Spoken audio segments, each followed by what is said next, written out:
Chapter 866. Humph. You're talking nonsense. Why would you give the stall to others for no reason? The way I see it, you must still be thinking about Lin Kur. That's why you don't dare to get her back and even want to push the blame onto Tang Tang. Cheng Minjing glanced sideways at Xiao Qin as she made sarcastic remarks. Xiao Qin shook his head and didn't bother to argue with Cheng Minjing. Instead, he skillfully threw the fried dough stick into the oil pan. It didn't take long for a golden and well-proportioned fried dough stick to be fried. Seeing that he didn't refute, Cheng Minjing was about to say a few more words. Seeing that Xiao Qin simply fried the fried dough stick, she immediately forgot the previous things and said eagerly, "Xiao Qin, let me try. You go knead the dough. Miss, you can help me sell things. Let me do the rough work of frying the fried dough stick." Xiao Qin didn't give up his position immediately, but simply refused. He wasn't worried about Cheng Minjing's fried dough stick was not good, but he was afraid that the delicate and noble young lady would be scalded by the splashing oil foam. That would be troublesome. "Well, stinky Xiao Qin, you look down on me, don't you? Although I haven't fried dough stick before, I may not be worse than you. You see, I'm born to bargain, right? Give me the chopsticks." Seeing that Xiao Qin actually refused her, Cheng Minjing simply grabbed the long chopsticks in his hand and fried them in a dignified manner. "Well then, be careful, don't get scalded." Seeing this, Xiao Qin had to shake his head helplessly and concentrated on kneading the dough to make the fried dough stick. He also knew the temper of the young lady. As long as she wanted to try something, he basically couldn't pull her back, so he just let her be. "Don't worry, I'm a cultivator now. Even if I get scalded a few times, it won't be a big deal and I'm still wearing gloves, right?" Cheng Minjing waved her hand and said confidently. Then she began to concentrate on turning the fried dough stick and fried cake in the pan. After a while, after making some reserve materials, Xiao Qin turned his head to look at the situation on Cheng Minjing's side. But at a glance he was immediately shocked. Some of the youtiao that was fried by the eldest miss and placed outside were thick at one end and thin at the other end. Some were soft and didn't look cooked at all. There were also many that were directly fried until they were charred, making it impossible for people to eat them. They couldn't be eaten at all. As for the fried cakes, they were even more miserable. Some of them were mashed together, some of them were irregularly shaped, and there were even a few pieces of fillings that leaked out. They were lying crookedly on the plate. The scene was simply too horrible to look at. "I say, young lady, what kind of breakfast are you selling here?" An old man came to the stall with a vegetable basket. Obviously he was passing by and wanted to eat breakfast. But at this time he looked at the food on the stall with some confusion. He rubbed his eyes, thinking that his presbyopia was acting up again. "Ah, old man, are you kidding? I'm selling fried dough sticks and fried cakes. How can you not recognize them?" Cheng Minjing saw that a customer had finally come. She was about to introduce them, but when she heard the old man say that, she was suddenly unhappy. She wiped the sweat on her forehead, turned her head and pointed at the things that she had fried, and then was stunned. No wonder the old man would say that. He couldn't tell what those balls of suspicious objects were. "Ahem, I've lived for most of my life and this is the first time I've seen fried dough sticks and fried cakes like this." The old man looked at it for a while, waved his hand and said helplessly, "Forget it, I'll go eat something else. I don't know what will happen if I eat it. I still want to live a few more years." "Old man, wait a minute." Xiao Qin saw that the situation was not good. He helped the old man to the table and then quickly fried a few fried dough sticks. He put a bowl of tofu pudding on the table and said enthusiastically, "My shop just opened today. Maybe my girlfriend's cooking is not very good, so the fried is not very good. Please forgive me. Since you are our first customer, this breakfast is on me. I hope you don't mind." "Who is your girlfriend?" Cheng Minjing was ridiculed by the old man. She was already angry. When she heard Xiao Qin talk to himself and said that she was his girlfriend, she snorted unwillingly and turned her face away. Okay. The old man looked at the fried dough sticks that Xiao Qin fried. They were quite decent, so he was relieved. He sat on the chair and ate. He said while eating, "Young man, your cooking is really good. The fried dough sticks are just right and the taste is also very good. Little girl, you still need to practice your hands a little more. Otherwise, sooner or later, this store of yours will close down because of you." "You." Cheng Minjing was about to explode. "I gave you free food and you still have so much to say? Really?" After the old man finished eating and left, Xiao Qin cleaned up the table and took the chopsticks from Cheng Minjing's hand. He said casually, "Miss, let me do the fried dough sticks. You just need to be responsible for the marketing and sales." Xiao Qin used the chopsticks to put all the food that Cheng Minjing fried into a bag. He planned to eat it as breakfast after closing the stall. When Xiao Chen was about to put away the bag, Invincible Dog, who was squatting on the side, suddenly barked. Its small eyes stared at the bag in Xiao Chen's hand, and then it stuck out its tongue and licked its lips. It looked like it was hungry. I almost forgot about you. Xiao Chen took out two pieces of what looked like fried cakes and fried dough sticks from the bag and threw them in front of Invincible Dog. Invincible Dog did not care about the strange shapes of those things. It lowered its head and ate with relish. Xiao Chen, although the food that I fried doesn't look good, there is no need for you to feed it to a dog. I think you are asking for a beating. Cheng Minjing roared angrily. If it were not for the fact that she had to maintain her ladylike image in public, she would have already kicked him. Since Invincible Dog is hungry, I will give it some first. Invincible Dog is not an ordinary dog, how can it be the same? Xiao Chen shrugged and said nonchalantly. Before Cheng Minjing could say anything, they heard two whimpering sounds under their feet. It turned out that Invincible Dog had already finished eating. At this time, it raised its head and looked at the two of them with eager eyes. It kept wagging its tail, looking like it was not full. Stinky dog. You are not allowed to eat my food anymore. Other dogs can still pick up a purse or a slipper for their owner, but you can't do anything and still eat so much. I really don't know what the point of raising you is. Cheng Minjing angrily slapped Invincible Dog's head and scolded it with a sullen face. Whoa! Invincible Dog seemed to understand the young Miss' lesson. It lowered its head pitifully. Sai, you really are forgetful. Wasn't it Invincible Dog who helped you find your bracelet? How can you say that it is useless? As Xiao Chen spoke, her hands did not stop moving. Very quickly she fried a lot of golden, shiny fried dough sticks and fried cakes. The stall was filled to the brim, and just looking at it made one's appetite increase. You still have the nerve to say that. Look at it yourself. We have been open for so long and only one customer came and it was a free trial. Why are you frying so many fried dough sticks and fried cakes now? What if you can't sell them? Cheng Minjing did not care about being angry with Invincible Dog and quickly asked anxiously. Seeing that it was getting late, there were more and more people on the morning market street, but no one came to patronize her business. It was really strange. Oh, don't be too anxious.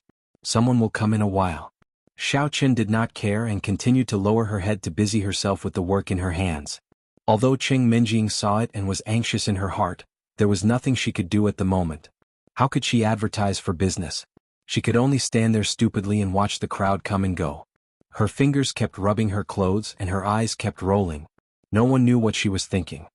Selling fried dough sticks, soy milk, tofu pudding, fried cakes. That one, don't miss it. After a while, Cheng Minjing finally plucked up her courage and whispered to the crowd. However, her voice was like a mosquito's buzz, and it was quickly drowned in the bustling morning market street. No one heard it at all. Eldest miss, did you say something just now? I saw you open your mouth, but I didn't hear any sound for a long time. Did you already learn the skill of demonic sound transmission? Xiao Chen had just finished the work in his hands and smiled as he teased. Go to hell. I'm trying to advertise for business. Are your ears deaf? If you only work and don't shout, when will you be able to sell so many fried dough sticks? Cheng Minjing didn't make a sound like a mosquito this time. With a cold face, she said in a loud voice. You shouted so softly, who can hear you? Look who came to patronize. Xiao Chen smiled and shook his head. If you have the ability, shout. Cheng Minjing was annoyed and depressed. She turned her head away hatefully. You can't shout like that. Xiao Chen smiled slightly and shouted, Take a look. The Tang breakfast shop has reopened. Today's opening promotion, 20% discount. Don't miss it. Today you can buy first serve, or you will have to wait in line to buy it tomorrow. Xiao Chen's shout quickly attracted the attention of many passers-by, but most people were watching the fun and few people were buying.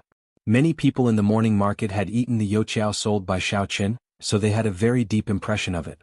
However, towards this newly opened stall, as well as the two completely unfamiliar faces, the passers-by only held the attitude of watching a bustling scene. They stood at the side and whispered to each other. No one was willing to be the first to try something new. Why Tang breakfast? Since it is opened by me, of course it should be called Cheng's. Hurry up and change the name. Cheng Minjing frowned and ordered very unhappily. Although their equipment was borrowed from her, after all, she was the boss. How could she use a name that had nothing to do with her? Chapter 867. Oh, that's what we used to call it. It's a long-established brand. If we call it Cheng's, I guess no one will buy it. Xiao Chen explained. But we can't use the name of Tang Tang. Now we're partners. How about, we call it Xiao Ji's? Cheng Minjing held her chin and pondered for a while, then said thoughtfully. Puff. Hearing Cheng Minjing's words, Xiao Chen almost choked.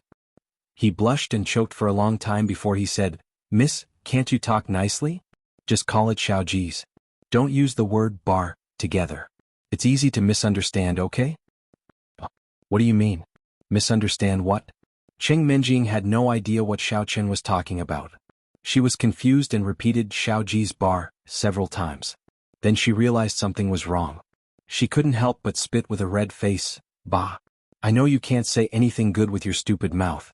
You're so filthy. Shameless. You said it first. Why are you blaming me?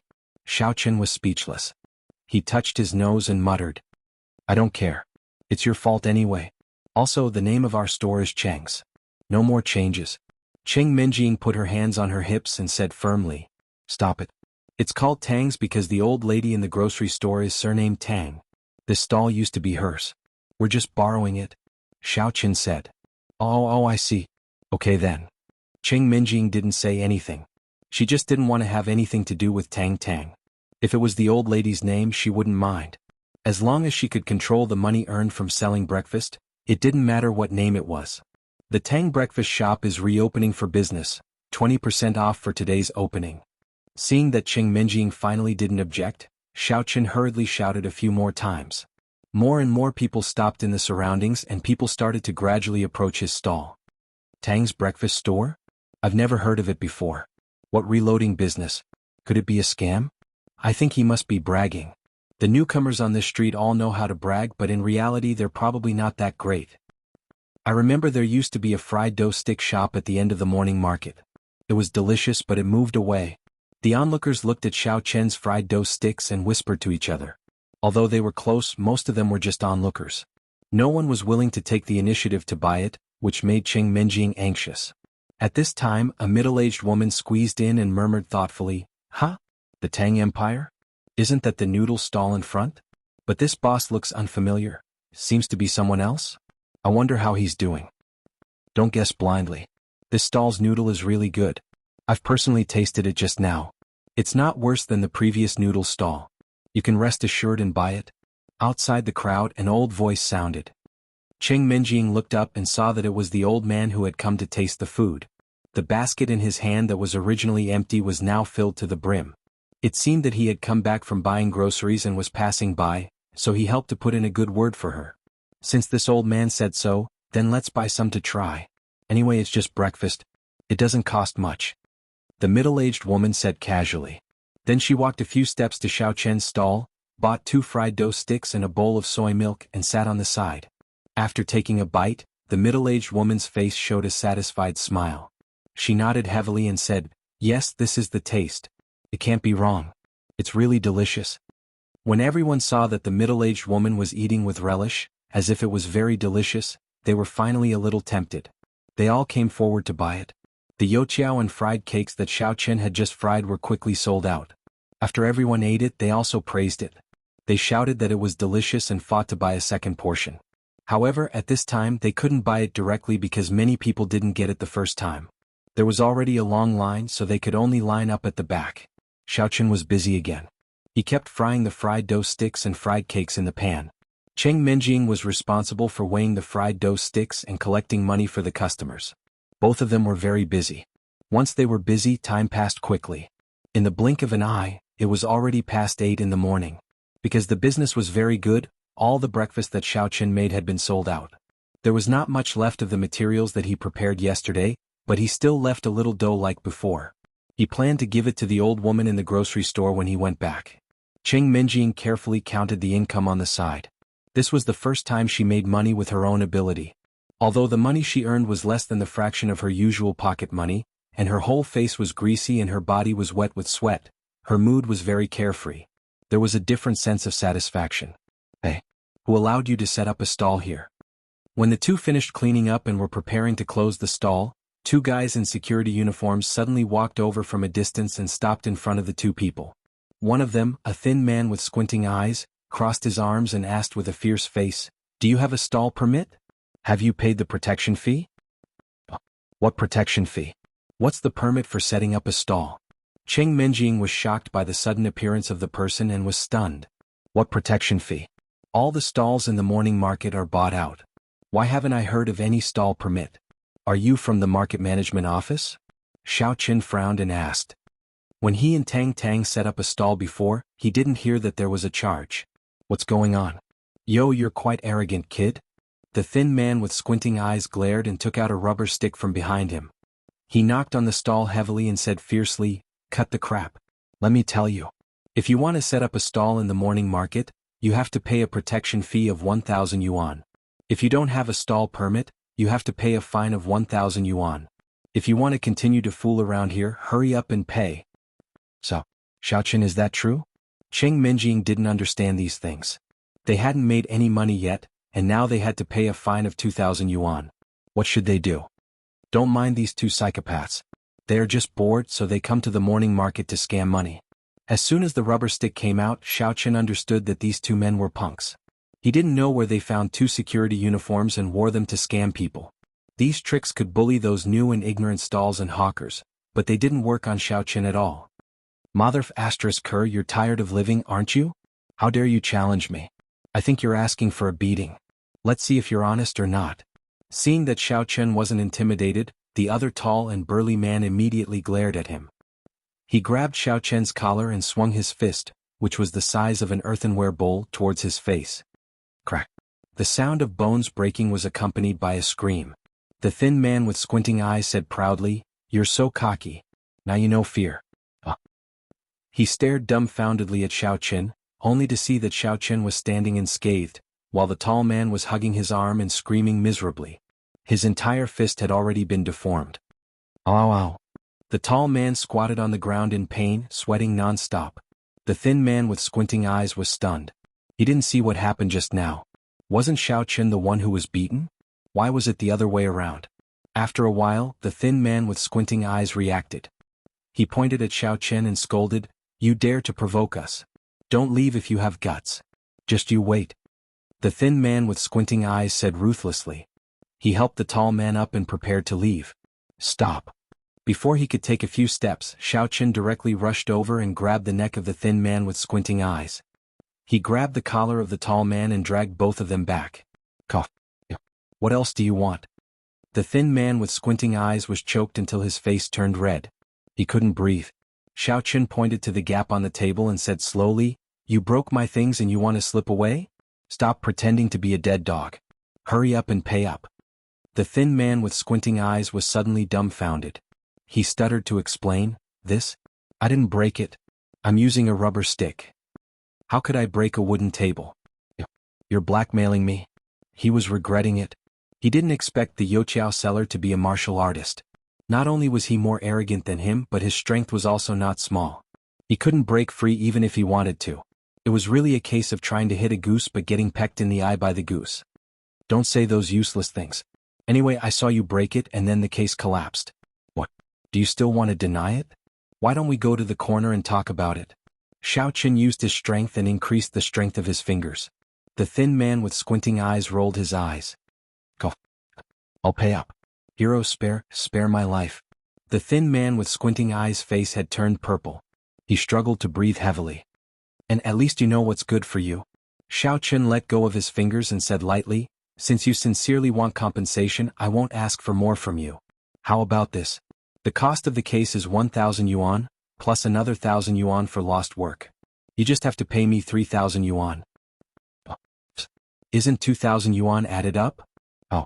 The thin man with squinting eyes was suddenly stunned. This guy has a brute force, but why does his math seem to be bad? He was about to bargain. When he looked up, he suddenly saw Xiaoqin's smiling face. It seemed like he was waiting for him to continue. He suddenly shivered and said wittily, "Hero, don't be angry. It really is 3,000 yuan. I'll pay up." He trembled as he took out his wallet from his pocket. The thin man with squinting eyes looked at it and found that there was only 1,000 yuan in it. He had no choice but to take out the tall man's wallet and take out all the money.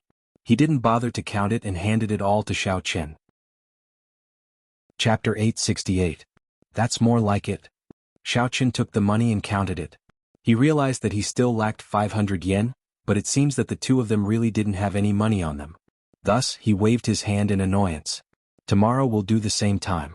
Bring the remaining 500 yen over and we'll call it even. Alright, get lost. The squint-eyed skinny man clenched his teeth and didn't dare to say anything else. He supported the tall man and limped away from the morning market street. Before he left, he glared at Xiao Qin fiercely, as if he wanted to memorize his appearance. Xiao Qin, aren't you too violent? They're obviously not good people. Aren't we keeping a low profile now?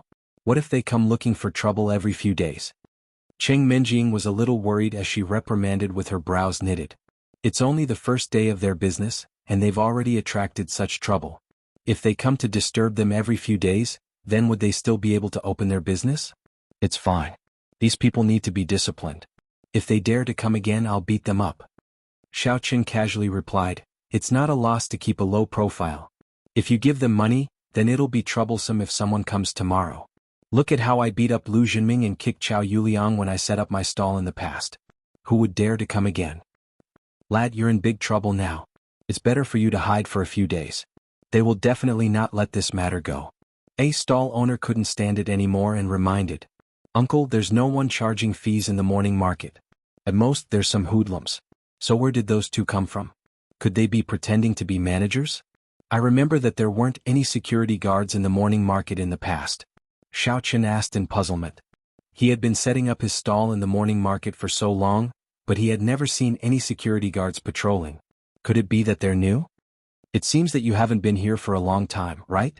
The stall owner sighed and helplessly said, those two hooligans just now looked like security guards on the surface, but they're actually gangsters who used all kinds of excuses to collect fees from the stall owners in the morning market.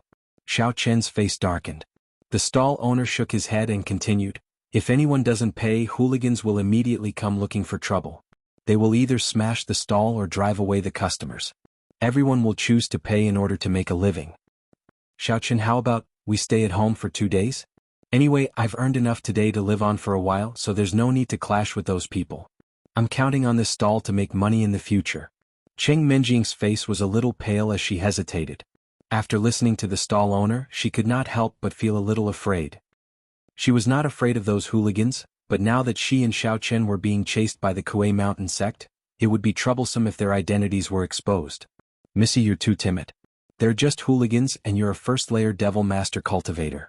You can easily swat them away like flies with a casual wave of your hand. What's there to be afraid of? Xiao Chen was very unconcerned. He placed the equipment back on the tricycle and prepared to pack up and go home. Tisk, you're talking nonsense. I'm not afraid of them. Cheng Menjing puffed out her chest indignantly.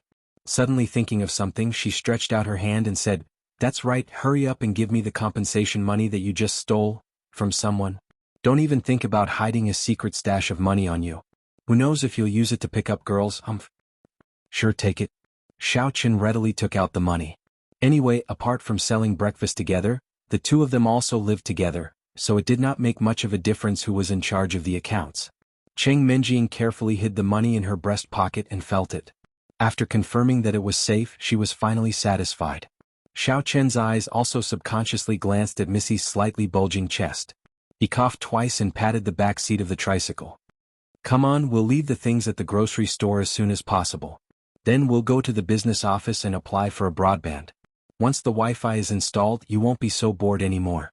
Unexpectedly, not only did Cheng Menjing not get on the tricycle, but she also shook her head like a rattled drum. No, when I came over this morning, I sat so much, my butt hurts. You better come down and let me ride. You go to the back and help push the tricycle. Ah? You want to ride me? I didn't expect you to be so. Xiao Chen smiled with a very strange expression. When he was about to continue, he found that Cheng Menjing was staring at him with a murderous look. He had to shut his mouth, get off the tricycle obediently and walk to the back. Cheng Menjing got on the tricycle and rode crookedly all the way, followed by Xiao Chen and Invincible Dog. From time to time, there were dangerous situations. It took a lot of effort to ride to the grocery store. She was so tired that she was sweating all over. After jumping off the tricycle, Cheng Menjing was greatly relieved. From the bottom of her heart, she felt that sitting in a car was more comfortable. Riding a bicycle was simply too torturous. Missy couldn't remember why she chose to ride a bicycle, which was a hard labor. Xiao Chen had been helping Cheng Menjing control the tricycle. Although he was not so tired, he was also sweating all over. After giving the rest of the dough to the old lady, Xiaoqun chatted with her for a while, and then took Qing Minjing back to their residence.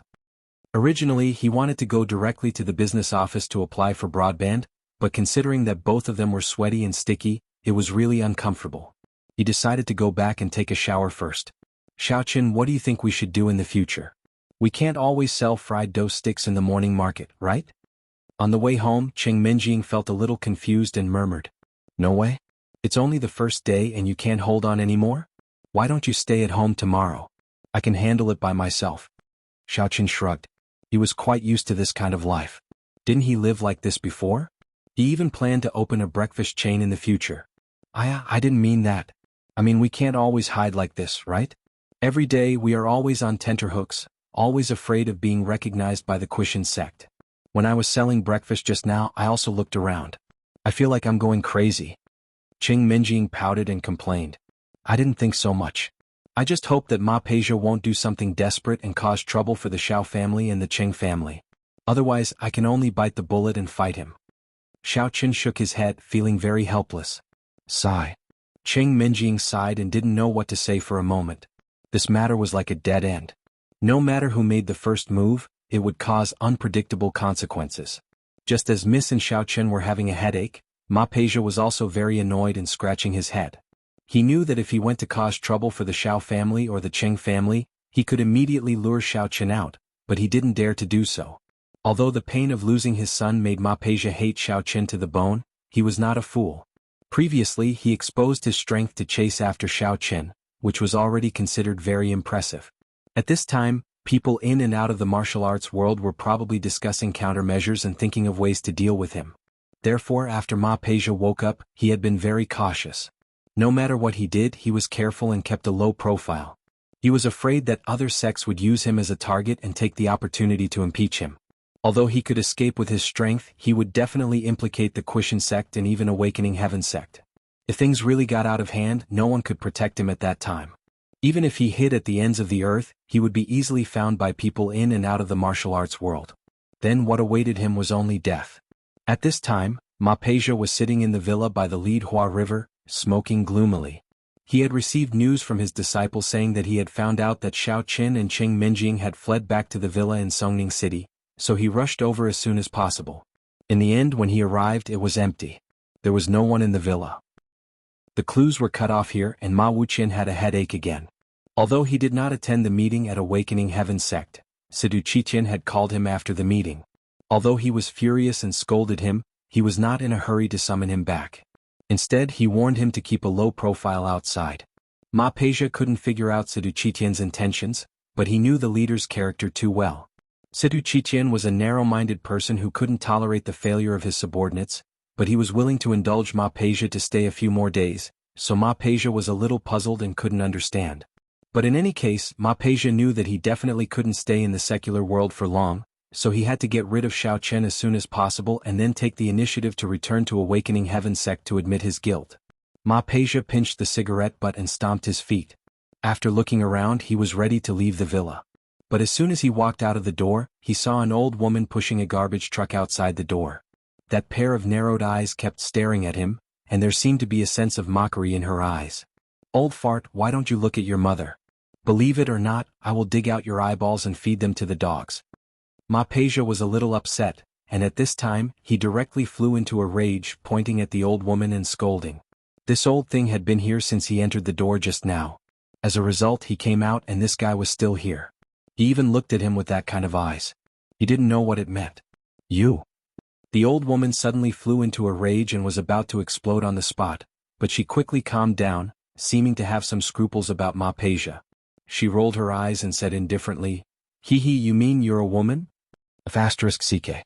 Are you F***king courting death?" Ma Peizhe was so angry that he directly raised his hand. This old thing, he could slap her to death with one slap. But his hand didn't fall for a long time. Ma Peizhe thought about it carefully. If he slapped an ordinary person to death and the other sex used it as an excuse to cause trouble, it was really not worth it. Forget it. Left with no other choice, Ma Baozhe pretended that nothing had happened and turned around to leave. While walking, he took out his mobile phone and called the disciples of his sect, cursing them in a bitter voice, "You bunch of useless fools. Hurry up and hurry up. Go and find him. If you can't find him, all of you get out of here. Chapter 869. The old woman who was pushing the garbage truck had an almost imperceptible smile on her face. She shook her head slightly as she looked at Ma Baozi's silhouette. With your level of skill, you still want to look for someone? Go find a ghost. How did you think of asking those disciples who don't even know Xiao Qin to look for Xiao Qin? Where do you expect them to find him? Even if you send people to turn the entire Songning city upside down, you probably won't be able to find a trace of Xiao Qin. Thinking of this, the old woman was too lazy to care about Ma Baozi's whereabouts. Instead, she took out a mobile phone from her pocket and dialed a number in her address book. Mr. Xing, long time no see. Do you have any instructions for me? Please feel free to speak. I will serve you wholeheartedly. On the other end of the phone, a middle-aged man with a strange accent asked respectfully. It turned out that this old woman was Miss Xing in disguise. She originally thought that as long as she followed Ma Baozi, she would be able to find Xiao Qin smoothly. Who would have thought that after a few days, Ma Baozi was still like a headless fly, running around aimlessly. He couldn't find Xiao Qin's whereabouts at all, not even a single clue.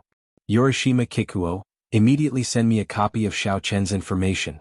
Remember, I don't want official information from the Supernatural Investigation Bureau. You should know what to do, right? Miss Xing's voice returned to normal.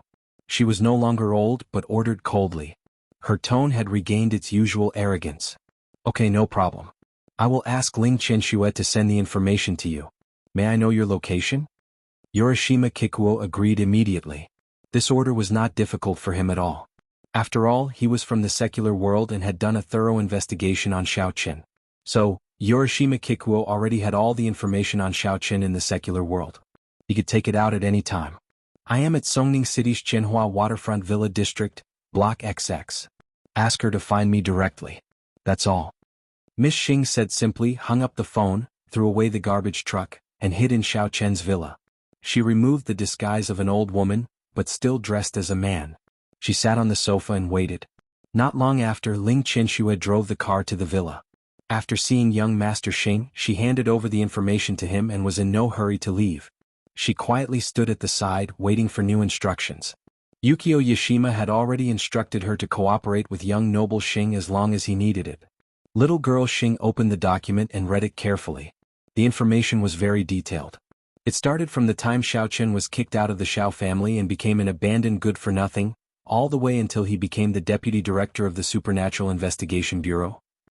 There was all the information about the secular world, but there was no information about the martial arts world. Perhaps it was also because Yorishima Kikuo's ability was limited, and he could not get involved in too many sects in the outer martial arts world. He did not know much about what happened inside, so there was no record of this. Little girl Xing analyzed as she read, mainly focusing on the records of the period when Xiao Qin was down and out. She repeatedly studied it several times, and finally locked her eyes on the section where he and Tang Tang went to the morning market to sell fried dough sticks. He, a dignified demon sect master of the outer martial arts world, actually sold fried dough sticks in the secular world. How unexpected. Little girl Xing tapped on the information page with her finger, and her tone was full of disdain. Little girl Xing made a conclusion in her heart, then looked up and asked, Ling Qianxue, do you know where the morning market is? I have looked into it. It's not too far from the villa, about 15 minutes by car. Ling Qianxue nodded and replied. Okay, let's go. You drive me there now. Little girl Xing put away the information, stood up, and left the villa, directly sitting in the car outside the door. Ling Qianxue did not have any objection. Before she came, Yorishima Kikuo had already told her to listen to little girl Xing's instructions, so she followed him out without a word. After sitting in the driver's seat, she started the engine and drove directly in the direction of the morning market street. When they arrived at the morning market street, it was already noon. Many vendors had already closed their stalls and gone home, and the remaining stall owners were also packing up their things. There were a lot less pedestrians on the street, and the entire morning market street was empty. Since she was afraid of exposing her identity, little girl Xing did not get out of the car immediately. Instead, she asked Ling Qianxue to drive the car directly into the morning market street, and parked it near Xiao Qin's stall. From the car she stared out. Didn't the information say that Xiao Qin sold fried dough sticks? Why is that stall selling fried dough sticks? Could it be that the information is wrong? Little girl Xing sat in the front passenger seat, looking at the sign of Lin's fried dough sticks in confusion. Then she took out the information and flipped through it. Strange, the location was indeed recorded here. What little girl Xing did not know was that Yorishima Kikuo did not care about the fact that Tang Tang had given the stall to the Lins. Even if he knew, he would not record such a trivial matter. He probably could not even remember the information. I'm not too sure about this. How about I go and ask them? Ling Qianxue was also confused. After thinking for a while, she asked for little girl Xing's opinion. Seeing that little girl Xing did not agree or disagree, she took the initiative to get out of the car and walk to the Lin's stall. Since it was the weekend, the Lin's stall closed a little later than usual. At this time it was almost time to clean up. Lin Ke was helping to tidy up the bowls and chopsticks when she saw a girl walking towards her family's stall.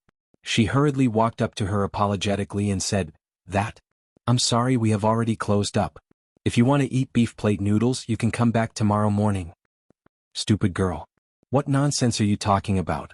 Mother Lin, who was standing on the side, glared at Ke Lin. How could she let go of a business opportunity?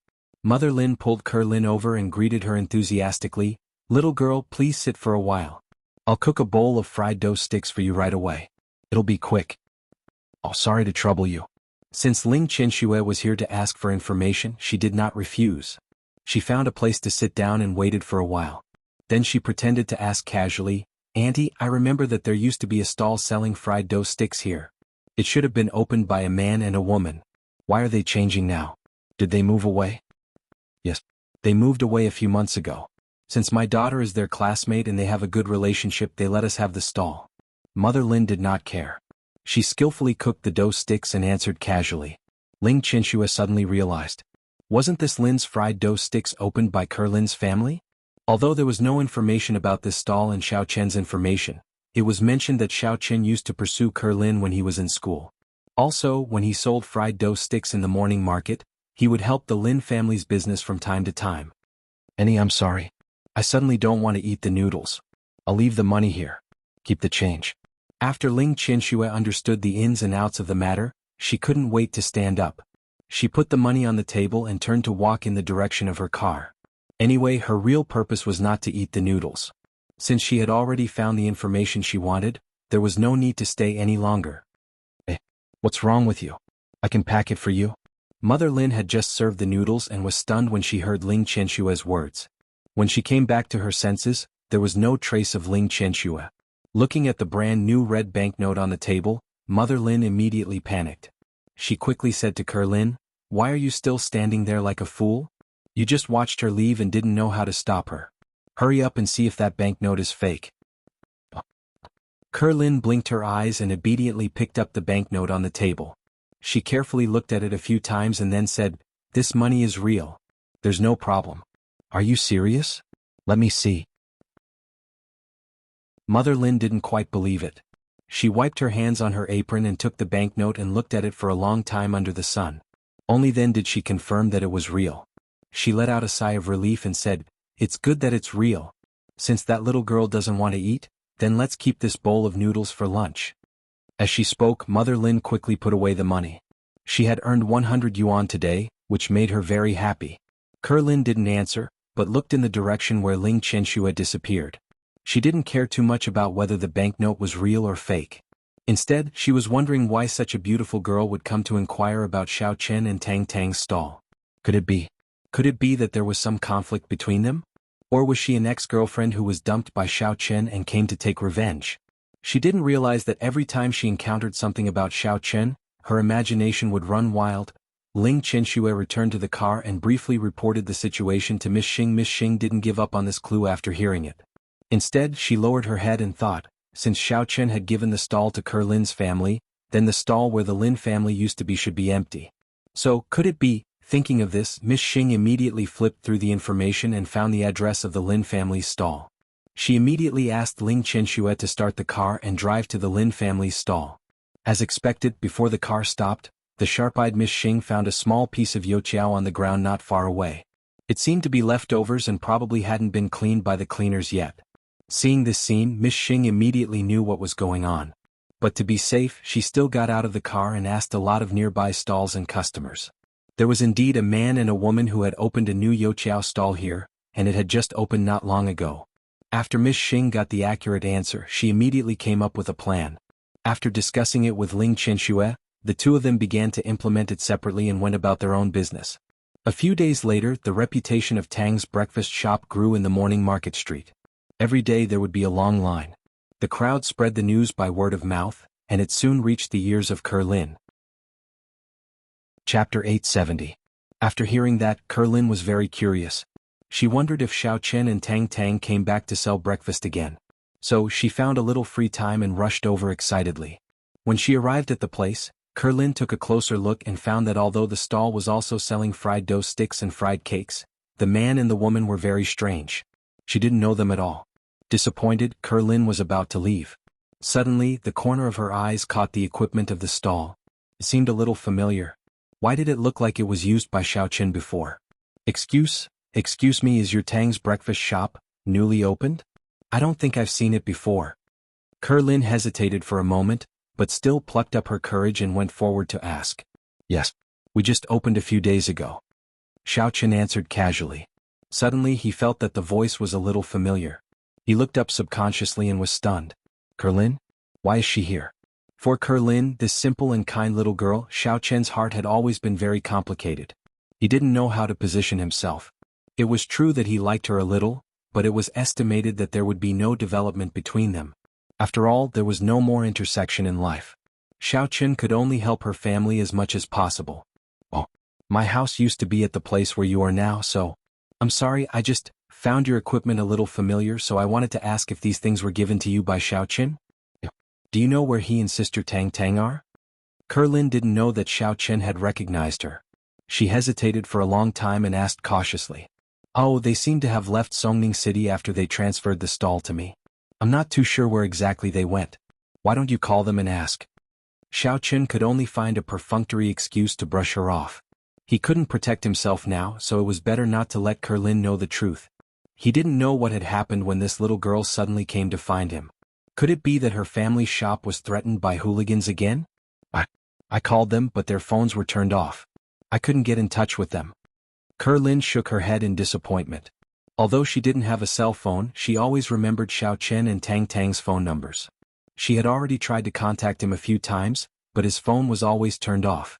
No matter how hard she tried, she couldn't get through. In fact, Lin's main purpose was to find Xiao Chen. It wasn't because she had encountered any trouble, but because he had often helped the Lin family in the past. Although he looked scary, he was still a good person. She had finally saved some money and wanted to treat Xiao Chen to a meal to thank him in person, but she couldn't get in touch with him no matter how hard she tried. Xiao Cheng Menjing sold out the stock in front of her in a flash, but she didn't get any fresh fried dough sticks for a long time. She was still wondering why there was no movement from Xiao Chen. When she turned her head, she found that he was actually chatting with Lin. She almost died of anger. Due to inertia, Cheng Menjing subconsciously called out Xiao Chen's name. Fortunately, she found something wrong halfway, so she immediately stopped and changed her words. Xiao, kid, what are you doing? Hurry up and get to work. Are you stupid when you see a young girl? Don't talk nonsense there. Don't you see so many people waiting in line? Are you making them anxious? Maybe it was still not enough. Cheng Menjing asked Lin, little girl, are you going to buy breakfast? If you are, you have to line up according to the rules. No, I'm not buying breakfast. Sorry to bother you. You guys go ahead. Lin was shocked and quickly waved her hand. She took a few steps back and turned to walk to her stall. But before she walked 2 steps, she seemed to think of something. Lin suddenly turned her head and looked at Cheng Menjing a few times in confusion. She felt that her voice was a bit familiar, as if she had heard it somewhere, but her face was very strange. Did I hear it wrong? After thinking about it, Lin still shook her head and left. There were too many people in the world with similar voices. She didn't know the one in front of her at all. She must have heard it wrong. I say, eldest Miss, Lin Ke was just curious and came over to ask. Why are you so fierce to her? Don't tell me you're jealous? Xiao Chen teased as he continued to fry the youtiao in his hands. When he was with Tang Tang and Shen Jingxian, the miss didn't seem to be so resistant. Only when she was facing Lin, she always looked at her with hostility. He didn't know what was going on. Who has the time to care about your romantic debts? Cheng Menjing rolled her eyes and snappily said, You brat, you've never been able to keep your mouth shut, especially after seeing Lin Ke. It's as if you've lost your soul. Did I? Xiao Chen scratched his head. He didn't seem to have much of a reaction, did he? Of course you did. Cheng Minjing glared at him hatefully and said, what if you accidentally expose your identity and the people from the Kuei Mountain sect find out? Even if Kerlin knows, it won't be a big deal, right? And it seems that you almost blurted out my name just now. How can you blame it on me? Xiao Chen muttered helplessly.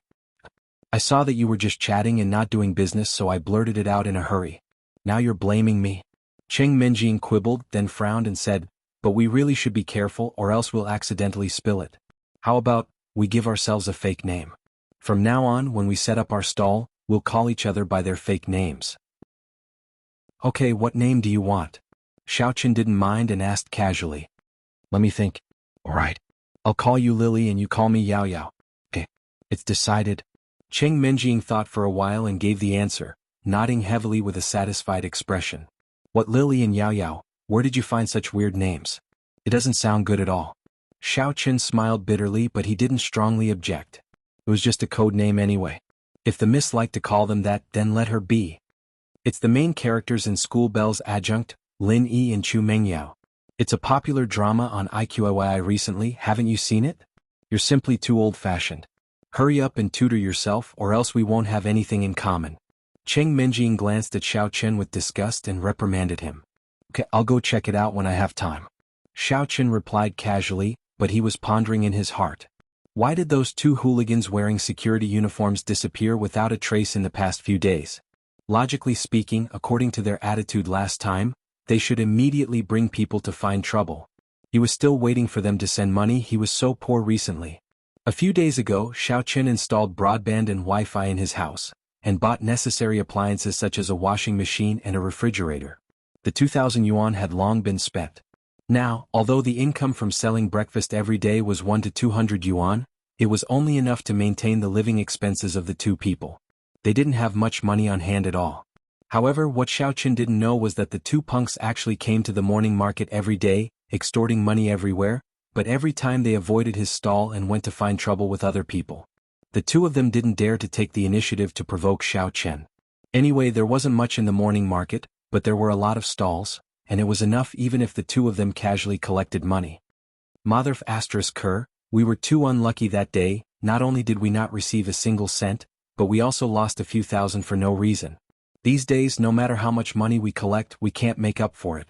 It's a big loss, it's like losing a wife and a soldier. The tall man had a cast and bandage on his right hand, and he was cursing as he wandered on the morning market, followed by the squint-eyed skinny guy. Just bear with it for now. Yesterday, I reported to my big brother. He is now in Lan City working for some Japanese merchant.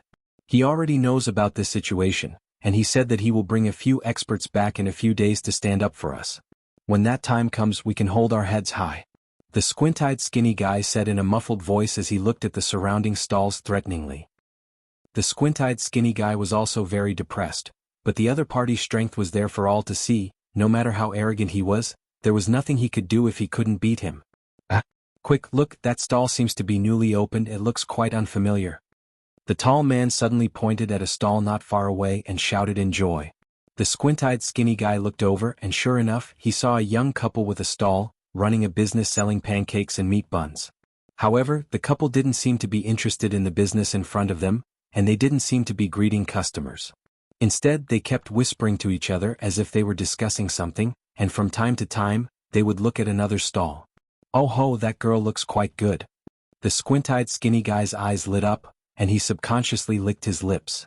With an evil smile, he said, let's go take a look. Even if we can't get any benefits, if we can trick that girl into our bed and make this old man happy, it's worth it.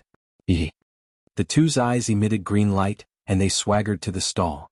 The tall man kicked the leg of the table and angrily shouted, Hey! Are you new here? Have you paid protection fees for this stall? Have you applied for a stall permit?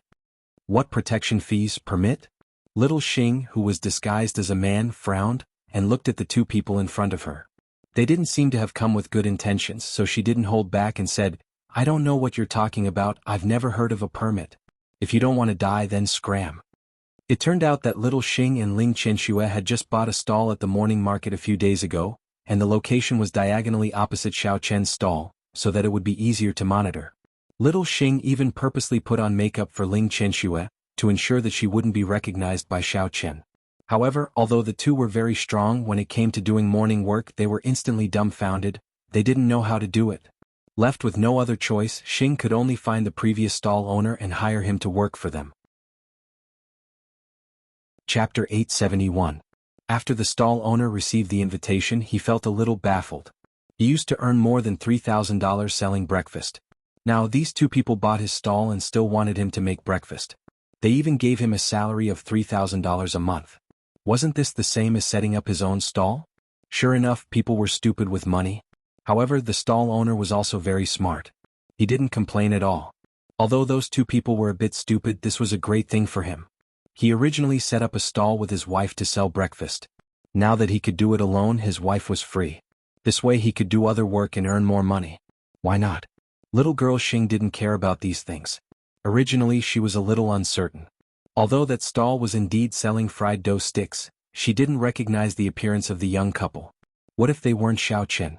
However, when she saw Ke Lin looking for them this morning, she was finally sure. Just now, she was whispering to Ling Qianxue, analyzing whether or not Lin Ke had recognized Xiao Chen after she went over. In the end, two people rashly bumped into her, asking her for some protection fee the moment they opened their mouths. Motherf Ke, I didn't know you were a dog. You're as thin as a wire pole, but your temper is quite fierce? The squinted skinny guy was scolded and instantly became furious. He glared at little girl Xing and shouted, "Less nonsense, hurry up. Take out $5,000 and I'll consider whether or not I should let this matter go. Otherwise, don't even think about staying here." You. Little girl Xing was a cultivation genius since she was young. When had she ever heard such filthy words? She was so angry that her vision turned black. However, when she looked at Xiao Chen's stall, she forcefully endured it. She couldn't act rashly. If Xiao Chen saw through her, then it would be troublesome. Ling Qianxue was scolded for no reason. She also had a face full of displeasure. However, she still forcefully suppressed the anger in her heart. She pointed at Xiao Chen's stall and asked, "Their stall just opened, why don't you guys go and collect money from them? Why are you looking for us? You're really crazy." "I'm willing. I see that you guys are easy to bully, so I purposely looked for you. What about it?" The squinted skinny guy's nose was in the air.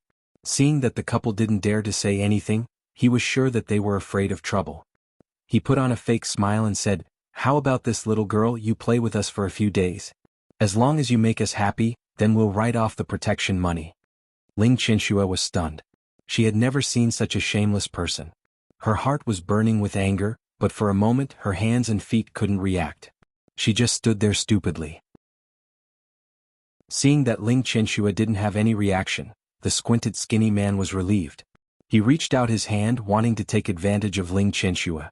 He even flirted, "That's more like it. Pa. Ling Ling Ling. You is you. Ling you are. Ling." Before the squinted skinny guy's hand could touch Ling Qianxue's chest, it was slapped away by Ling Qianxue. However, he didn't suffer any injuries.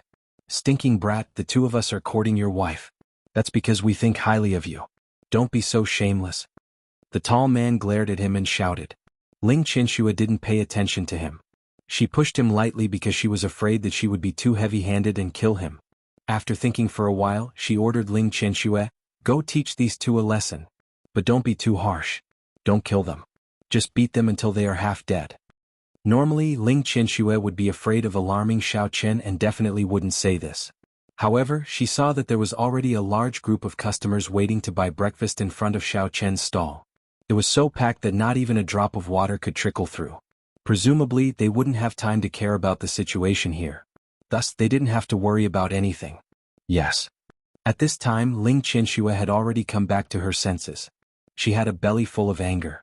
Since Ling Qianxue had already spoken, she didn't hesitate. She directly pulled the two people to a corner and raised her hand to violently beat them up. "Ah, heroine. Bear. Spare us." The squinted skinny guy and the tall man only felt their vision blur. They fell heavily to the ground. Following that, a wave of pain came from their bodies. The storm-like attacks didn't give them a chance to get up. The two people curled up in the corner and continuously begged for mercy. However, their miserable cries were quickly covered by the cries of the surrounding stall owners. Basically, no one heard what happened here. After a few minutes of beating, Ling Qianxue finally felt that she had vented enough. Only then did she stop and return to her stall. However, Ling Qianxue still hadn't vented her anger. She crossed her arms and walked over. Looking down from above, she coldly said, "What? Aren't the two of you quite capable? Why aren't you showing off? Keep jumping. I want to see when you can jump to death." "Hero? Hero. Spare us. We were just joking with you. SSS. Please don't take it seriously. Please let us go." The squinted skinny guy's face was green and purple. He couldn't even speak fluently. He could only spit out a few words intermittently. His appearance was as miserable as one could imagine. "Yes. Yes, you're a great person and don't hold grudges against us. Don't bother with us, I beg you." The tall man was also in a terrible state. The cast that was originally wrapped around his right hand had long been broken. There wasn't a single piece of uninjured flesh on his body. When he spoke, his mouth was leaking air. "You want me to let you go? Sure. Don't you like to extort people? Then I'll let you have a taste of being extorted." Ling Qianxue rolled up her sleeves and put her hands on her waist like a teapot. She then glared at them and said, "Hurry up and hand over $5,000 of protection fee. Maybe this young master's mood is good, and I'll spare your dog lives. Hurry up, don't waste time." When Xing Qianxue was spying on them these past few days, she often saw Qing Minjing adopt this posture to teach Xiaoqian a lesson. It seemed to be very imposing, so under her curiosity she subconsciously imitated it. After trying it out, she really felt that it was very much like a rich young miss. Ling Qianxue, on the other hand, looked at young Master Xing with a strange expression. "This guy. Why does he look like a woman?" However, she only dared to mutter in her heart. She didn't dare to say it out loud. She only secretly thought, could it be that all the people in the martial arts world have some kind of weird fetish? "Okay. I'll give it all to you." The squinted skinny man couldn't be bothered to look at Miss Xing's posture and didn't dare to retort. He hurriedly trembled as he took out the $6,000 he had just received in protection fees and handed it all to Miss Xing. The tall man was trembling at the side. His heart was suffering unspeakably. What's going on with this morning street recently? Where did all these people with high martial arts skills suddenly come from? Even a woman can be so good at fighting. It's really strange. Okay, the amount is correct. I'll let you go this time. Hurry up and roll into a ball before I change my mind. Xing Qianxue weighed the money in her hand. She was too lazy to carefully count it. She directly put it in her pocket and continued her work of spying on them. Seeing that Xing Qianxue had let them go, the squinted skinny guy and the tall man finally let out a sigh of relief. The two endured the pain and stood up. After supporting each other and leaving, the stall owner who worked for Xing Qianxue slowly and carefully walked back. Just now he had seen the two hooligans coming over from afar. As someone who had set up a stall here for a long time, he knew very well how powerful these two people were. He was afraid of being implicated, so he immediately found an excuse to go to the toilet. After walking away, he hid in the distance and quietly watched. The previous scene was all seen by him.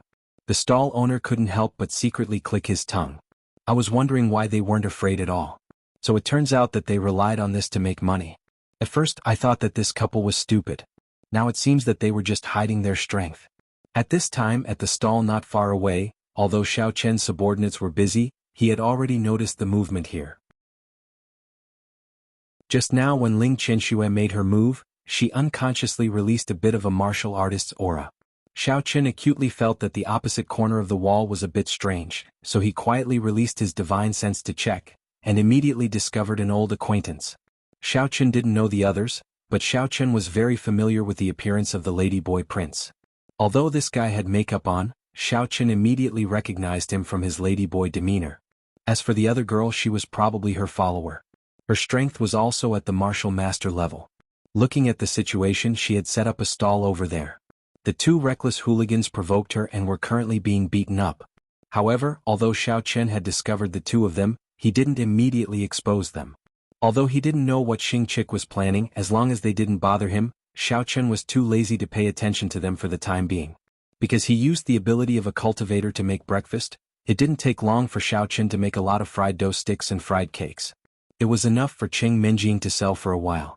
It just so happened that the flow of customers at this time was not large. Xiao Chen simply stopped and continued to release his divine sense. He wanted to check if there were any other suspicious people nearby except for Xing Chick and the others. Since returning to Songning, Xiao Chen had been on tenterhooks every day, fearing that Ma Baixia would suddenly appear. If he was alone, it would be better.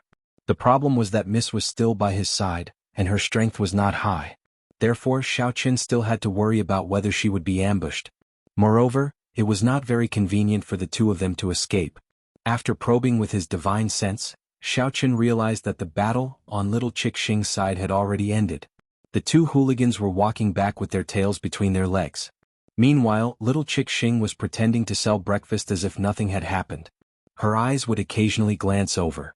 Xiao Qin touched his chin and pondered for a while. Suddenly he thought of an idea and couldn't help but chuckle a few times. Chapter 872. After the two hooligans were taught a lesson by Ling Qianxue, they didn't run far. Instead, they turned into a nearby alley and sat on a big rock to rest. The tall man took out some ointment and screamed as he wiped the bruises on his body. "We are really unlucky." While rubbing the wound on his chest with the ointment, the tall man grumbled, "I don't know what's wrong with us. We actually met a martial artist twice. I didn't expect that girl who looked pretty and weak to be so heavy-handed. So, let's not talk about it. Let's think about what to do when we go back." The squint-eyed skinny man sighed heavily. Suddenly he thought of something and patted his thigh. As a result, he patted the wound and immediately cried out in pain. After a while, the squint-eyed skinny man said in a hissing voice, "I know. This year is my zodiac year. I have always forgotten to wear red underwear. This must be the reason why I am unlucky." "Damn you idiot. That's probably it." The tall man scolded, "Go back and buy a few hundred pairs of red underwear. Wear it from now until next year. I don't want to be unlucky with you." When the squint-eyed skinny man sighed, the tall man wanted to use the ointment to wipe the wound on his back. However, as soon as he stretched out his right hand, he felt a dull pain. So, he had no choice but to say to the squint-eyed skinny man, "Help me apply the ointment. I can't reach it." TSK, I really didn't know that you guys actually have this kind of hobby. Hurry up and tell me who is the one on top. Who is the one on the bottom?" The squint-eyed skinny man was half naked. While he was applying the ointment on the tall man's back, he suddenly heard a sarcastic voice coming from behind. The two of them were shocked and turned their heads at the same time.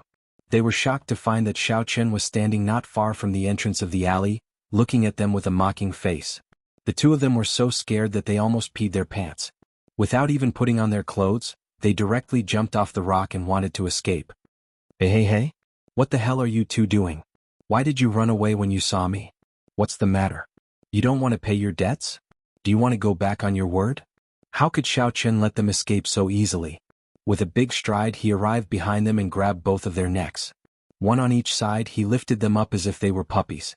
When Xiao Qin released his divine sense just now, he sensed that these two people were recuperating nearby. Therefore he told Qing Minjing that he needed to go to the toilet and quickly rushed over. These two fellows still owed money. Xiao Qin had been short of money recently. If he didn't get his debt back from them, he wouldn't be able to continue living. No. Hero, you've misunderstood. We saw that you've come, so we wanted to buy you a bottle of water. You must be thirsty, right?" The squint-eyed skinny man complained incessantly. He racked his brains to come up with a reason while his eyes rolled around.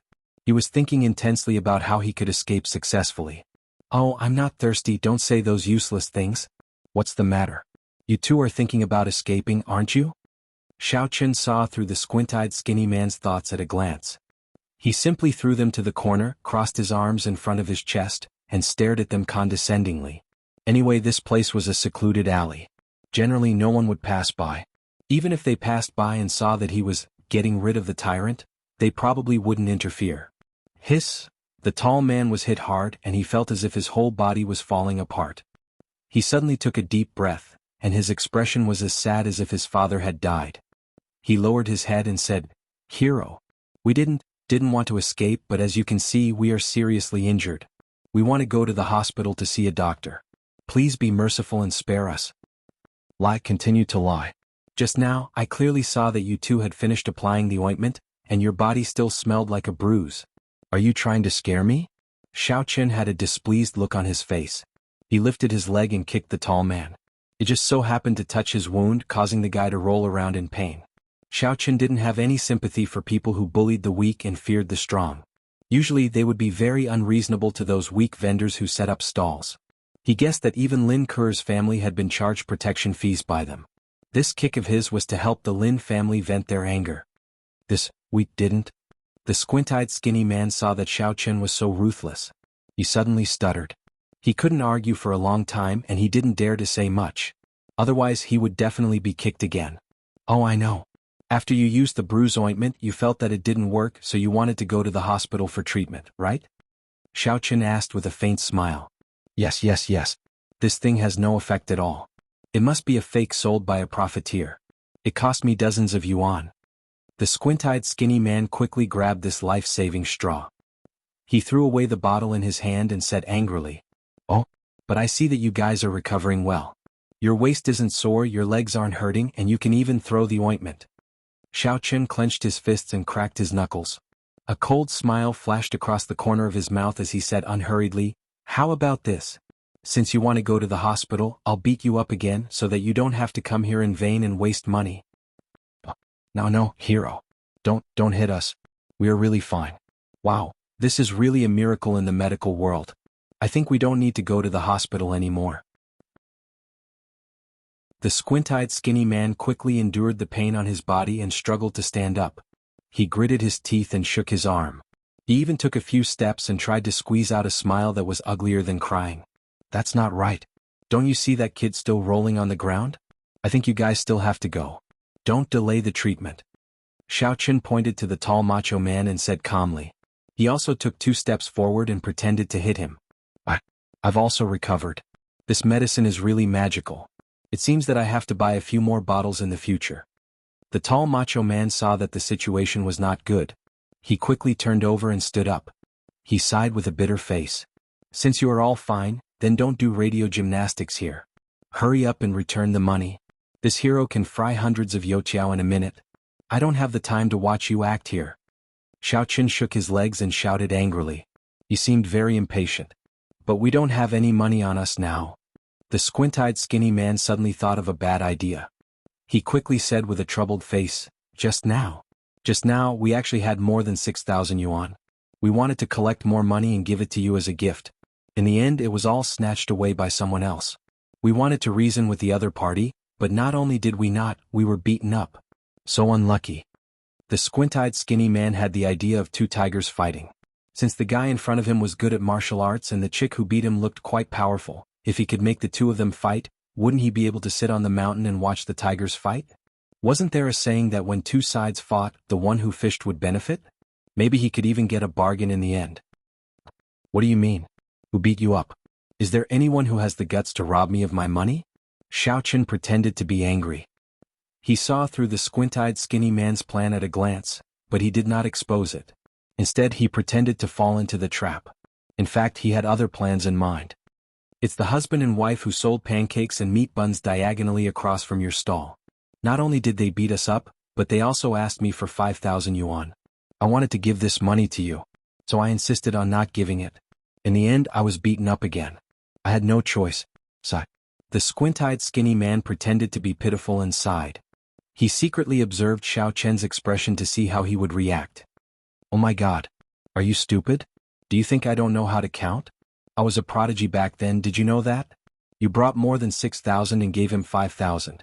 Minus 5,000 from 6,000, shouldn't you still have more than 1,000? Hurry up and give me the money, don't dawdle. Xiaoqun raised his hand and knocked on the squint-eyed skinny man's head. He was in so much pain that he covered his head and cried out in pain. He was seeing stars. Hero?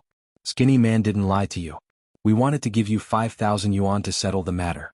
We didn't expect that when we took out the money, they would snatch it all away. We had no choice. The tall man probably guessed the squint-eyed skinny man's idea. Plus, this was the truth, so he said helplessly with a sad face. TSK, you 2 are useless. Hurry up and find them. Get the money back for this hero. Otherwise, don't even think about having a good time. Xiaoqun stared at the 2 men in front of him as if he was looking at a dead man. Hero, we don't dare. Besides, we can't beat them. Otherwise, the money wouldn't have been snatched away. The squint-eyed skinny man had finally recovered. When he heard that he was going to ask for money again, he was so scared that his legs went soft. Besides, they hoped that Xiaoqun would go to ask for money. How did it become them going to ask for it themselves? The squint-eyed skinny man didn't dare to agree no matter what. What are you afraid of? This hero will go with you to get the money. I don't believe that I can't get it back. Xiaoqun waved his hand and said boldly. Actually, he did this on purpose. He took advantage of the situation and went with these two punks. Xiaochen actually wanted to see what this chick Xing was up to. Now that there was an opportunity, he obviously couldn't let it go. The squint-eyed skinny man and the tall man looked at each other. Both of them saw the fear in each other's eyes. Although their goal was achieved, they were still a little scared when they thought about how they had to follow. The squint-eyed skinny man hesitated for a moment and said carefully, "That? Hero, your martial arts are unparalleled. Of course you aren't afraid of them. But with our bodies, I'm afraid." Without waiting for the squint-eyed skinny man to finish, Xiaochen waved his hand and interrupted him impatiently. "Don't talk nonsense. I'll give you two choices. Either you come with me to get the money or you go to the hospital. Choose." Chapter 873. Alright. We'll go with the hero. The squinted skinny guy couldn't help but ridicule. "You call this a choice?" There was only one way to choose. Helpless, he could only grit his teeth and agree. Then he thought to himself, when the two of you start fighting, we'll quickly run away. The tall guy could only nod his head in agreement. Then the two of them followed Xiaochen to the stall across the street, thinking about how to escape later. Dear customers, what would you like to eat? Our shop has meat buns, pancakes, porridge, and all kinds of breakfast. They're all hot. You can eat here or take it away." The stall owner saw that the two hooligans had returned with an unfamiliar man behind them. His expression froze and he stuttered a little. However, he remembered that his current boss, the husband and wife next to him, were both very powerful people. Just now they easily beat someone up. His confidence rose a little and he greeted them. "It's none of your business. I'm here to find them." Xiaochen ignored the enthusiastic stall owner and walked directly in front of Miss Xing. With a face like a playboy, he shook his legs and shouted, "I heard from my friends that you stole their money, right? Hurry up and hand over the money. I'll pretend that nothing happened.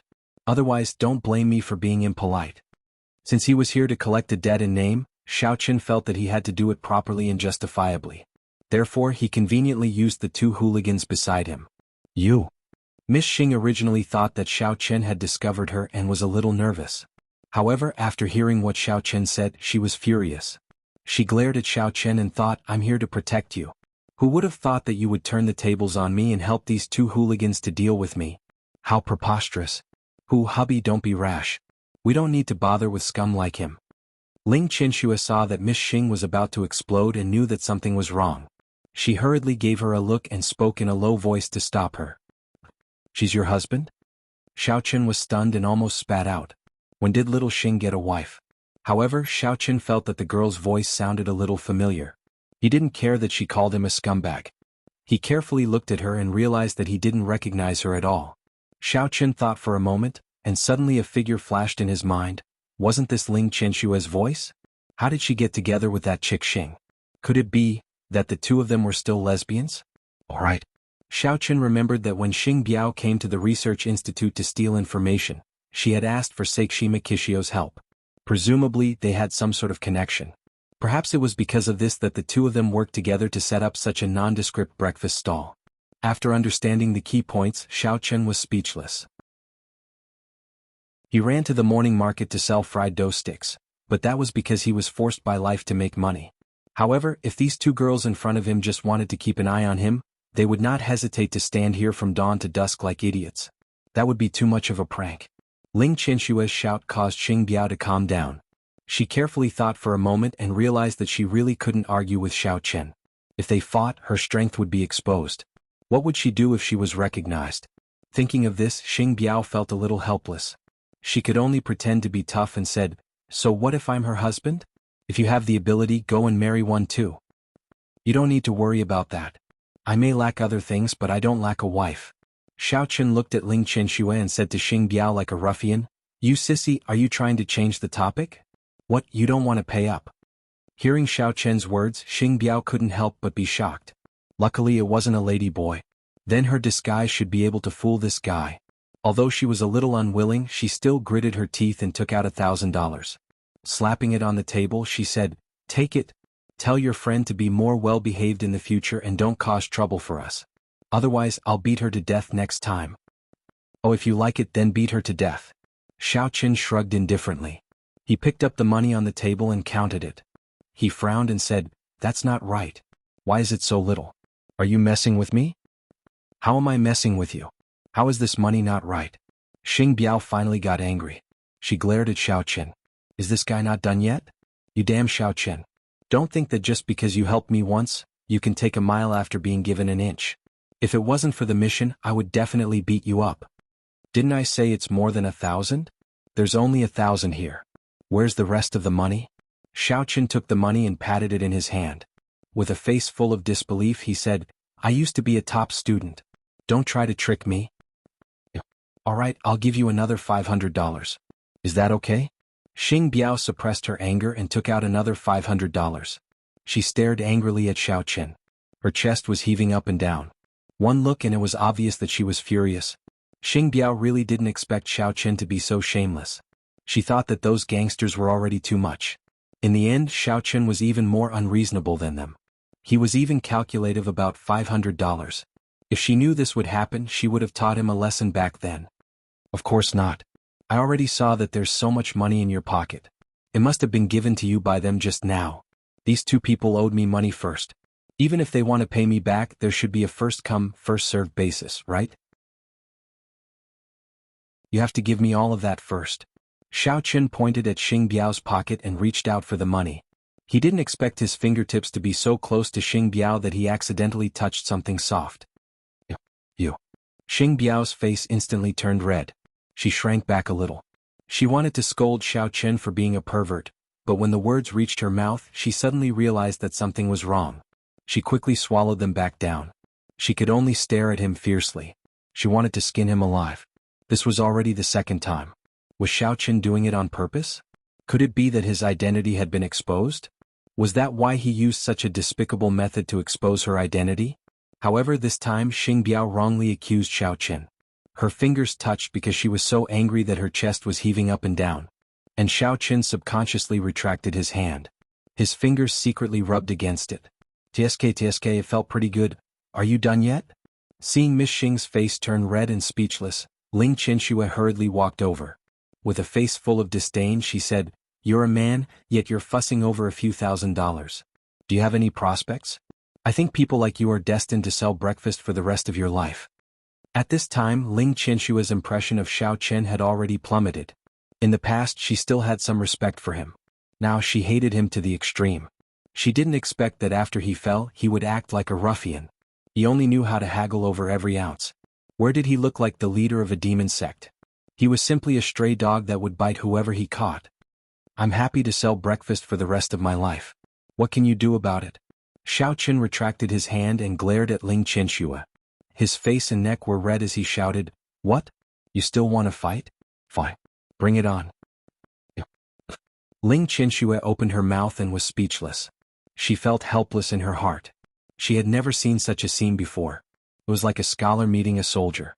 She couldn't reason with him. Even if she really wanted to fight, she couldn't beat Xiao Qian. In her depression, she could only roll her eyes and angrily turn her head to the side. Fine. Here. I'll give it all to you. Is that okay? Little Miss Xing regained her senses. Seeing that Ling Qianxue had also lost, she really didn't want to be entangled with Xiao Qian any longer. She simply took out all the money that the squinted skinny man had given her and handed it to Xiao Qian. She waved her hand dispiritedly and said, Are you satisfied? Take the money and scram. Don't interfere with my business. Are you stupid? You beat my friend up like this. Shouldn't you pay some medical fees? Xiao Qian was a little surprised by little Miss Xing's forbearance. He planned to add fuel to the fire and loudly scolded. The squinted skinny man and the tall man behind him were about to cry. How touching. This hero actually remembered to ask for medical fees for us. What a warm-hearted and chivalrous person. Fine. You win. Little Miss Xing was so angry that her whole body trembled. She closed her eyes and directly took out the remaining $10,000 on her. Take it. Take it all. Xiao Qian took the money and casually stuffed it into his pocket. Then he frowned and pointed at the breakfast on the table. He unhurriedly said, Also, give me 10 portions of these meat buns, pancakes, and porridge for free. I spent so much time talking nonsense with you guys. I'm hungry. The squinted skinny man and the tall man really cried this time. Hero, didn't you say you would give us medical fees? Why did you put it in your pocket? Is there even a share for us? Little Miss Xing originally thought that this was the end of the matter. After hearing Xiao Chen's rambling, she almost went crazy. "Yo, are you a pig? Can you finish all this by yourself? Why are you asking so many questions? Even if I can't finish it, I can still feed it to the dogs." Xiao Chen casually picked up a steaming meat bun and stuffed it into his mouth. He also took 2 unsteamed buns and stuffed them into the mouths of the hooligans behind him. The 2 hooligans wanted to cry, but they didn't dare to spit them out. They could only bite the dough in their mouths with twisted expressions. Xiao Chen ate the meat bun while shaking his legs. "Stop talking nonsense. Hurry up and pack it up for me," he thought to himself. "I don't believe that you can still endure such ruthless humiliation. Pack it up for him. Give everything to him." Little Miss Xing took 2 steps back and held her forehead. She felt a splitting headache and couldn't think normally. She could only wave her hand and ask the stall owner to pack up the pastries. She estimated that if she continued to tangle with Xiao Chen, she would very likely vomit blood. After taking the 2 big bags of pastries from the stall owner, Xiao Chen's face was full of satisfaction. Little Miss Xing and Ling Chenxue, on the other hand, felt exhausted. They didn't expect Xiao Chen to be so difficult to deal with. It was even more troublesome than fighting with cultivators of the same level. Chapter 874. Although the stall owner obediently packed the pastries, he was confused in his heart. Weren't these 2 bosses very powerful just now? Why did they admit defeat when someone else came? Also, they didn't make a move and just swallowed their anger. It looked like it was a taboo. The 2 punks were even more dumbfounded. They didn't understand what was going on. When they were beating them just now, they were so ruthless. But when they saw this Youqiao seller, they became cowards. They were hoping that both sides would fight each other and both sides would suffer. But the result was completely one-sided. Could it be that this Youqiao seller was more powerful than the couple? Or could it be that he had something on them so they could only listen to him? Yes. Thinking about it, it made sense. Otherwise, they couldn't find any other reason. The squinted skinny guy rolled his eyes and had an idea. "Looks like in the future, as long as I use the Youqiao seller's name, I can extort money from this couple at any time. They can easily take out more than 10,000 yuan. Looks like they have a lot of money." Carrying the food, Xiao Chen couldn't think of anything else, so he turned around and walked back to his stall. As he turned around, Xiao Chen sneered. There was something wrong with these 2 girls, and it was a big problem. Teasing them like this, yet they could hold back and not explode. They must have some ulterior motive. Looks like I can extort money from them from time to time in the future. My living expenses will also be settled. Alright, I can eat buns and Youqiao for free. They really are the perfect example of providing help in times of need. Plus, these 2 girls don't fight back. If that's the case, then you 2 can bear it if you want. Maybe this Xing chick is preparing to learn to be a ninja from Ling Chenxue? There's a knife on top of the word, endure. Let me sharpen it. Shall we? What are you giggling about? Why did you go to the washroom for so long? Did you go to find Kerlin again? Seeing Xiao Chen come back with 2 big bags of food with a silly smile on his face, Qing Menjing was a little angry. She put her hands on her waist and asked, "You know we don't have money right now. Why did you buy so much food? Aren't you poor enough?" Xiao Chen froze when he heard the name Lil. He subconsciously turned his head and looked around but didn't see anyone else. He then realized that this was the nickname Qing Menjing gave him. With a chuckle, Xiao Chen explained, "There are many people in the toilet, so we have to queue up. As for these noodles, they were given to me for free by the 2 silly girls. I didn't spend a single cent." "Silly girl? Tell me clearly who gave it to me. Why didn't he give it to anyone else but you?" Qing Menjing frowned, but then she remembered that she was in charge of the income from the stall. Xiao Chen didn't have much money on him at all. It wasn't enough to buy so many things. "Oh, it's from the stall across the street." Xiao Chen pointed at Xing's stall and happened to see her glaring at him with a pair of fiery eyes. He made a V sign with his hand and then explained what had happened. "Ah, then wouldn't our identities be exposed?" Qing Menjing exclaimed, then frowned and muttered, "It feels weird to be stared at like this every day. Xiao Chen, why don't we set up our stall somewhere else?" Qing Menjing was indeed a little worried. She didn't think that someone would find them so quickly, and they even set up a stall across the street. Although they didn't come looking for trouble, the feeling of being watched was still uncomfortable. And if it was so easy to find them, didn't that mean that Ma Baoqiao could also find them quickly? It's okay, they can stay there if they like. Not only will we have free breakfast in the future, but we can also scam them when we run out of money. That's pretty good. Xiao Chen waved his hand nonchalantly, then took out a big stack of money from his pocket and handed it to Qing Menjing. He continued to fry the dough sticks. But what was different from the past was that although Qing Minjing took the thick stack of money, she didn't feel happy because of it. She would still sneak a glance across from time to time with a complicated expression. There was an indescribable strange feeling in her heart. Although the two people didn't have any hostility, when she thought that someone was watching them not far away, Qing Minjing still felt a little uncomfortable. But she couldn't think of a solution, so she could only quietly sell the dough sticks. After Kerlin went back, she was a little absent-minded for a few days. She didn't know why, but ever since she went to the newly opened Tang breakfast shop, she began to worry about Xiao Chen. She didn't know where he went and why he disappeared for so long. On the weekend, Lu Shuangshuang asked Kerlin to go shopping. It just so happened that Kerlin was also planning to buy some clothes for the season. Look at this dress. Do I look beautiful in it? Lu Shuangshuang was holding a blue dress from a stall. She kept comparing it in the mirror and asked with a smile. Although Grandma Lu's illness was cured and there was no need to worry about medical expenses, Lu Shuangshuang didn't like to spend money extravagantly. She even considered Kerlin's feelings and didn't even drive her Land Rover. Anyway, she felt that Xiao Chen liked her wearing the clothes from a stall. She didn't need to show it to others. Oh, not bad. It looks good. Kerlin said casually, but her attention didn't seem to be on the clothes. Instead, she was thinking about something. What about this one? Compared to the blue one, which one is more suitable? Lu Shuangshuang picked up a yellow dress and compared it to her body. Not bad. Both look good. Kerlin said casually, but her eyes were staring into the distance. Her eyes were blank and her hands were mechanically picking the clothes. Is that so? But I like both of them very much. Which one should I buy? Lu Shuangshuang mumbled to herself, noticing that Lin Ke seemed to be preoccupied with something else. Lu Shuangshuang picked out another dress and pretended to be happy. She said to Kerlin, "Okay. Then let's buy this one. What do you think, Ke?" "Sure.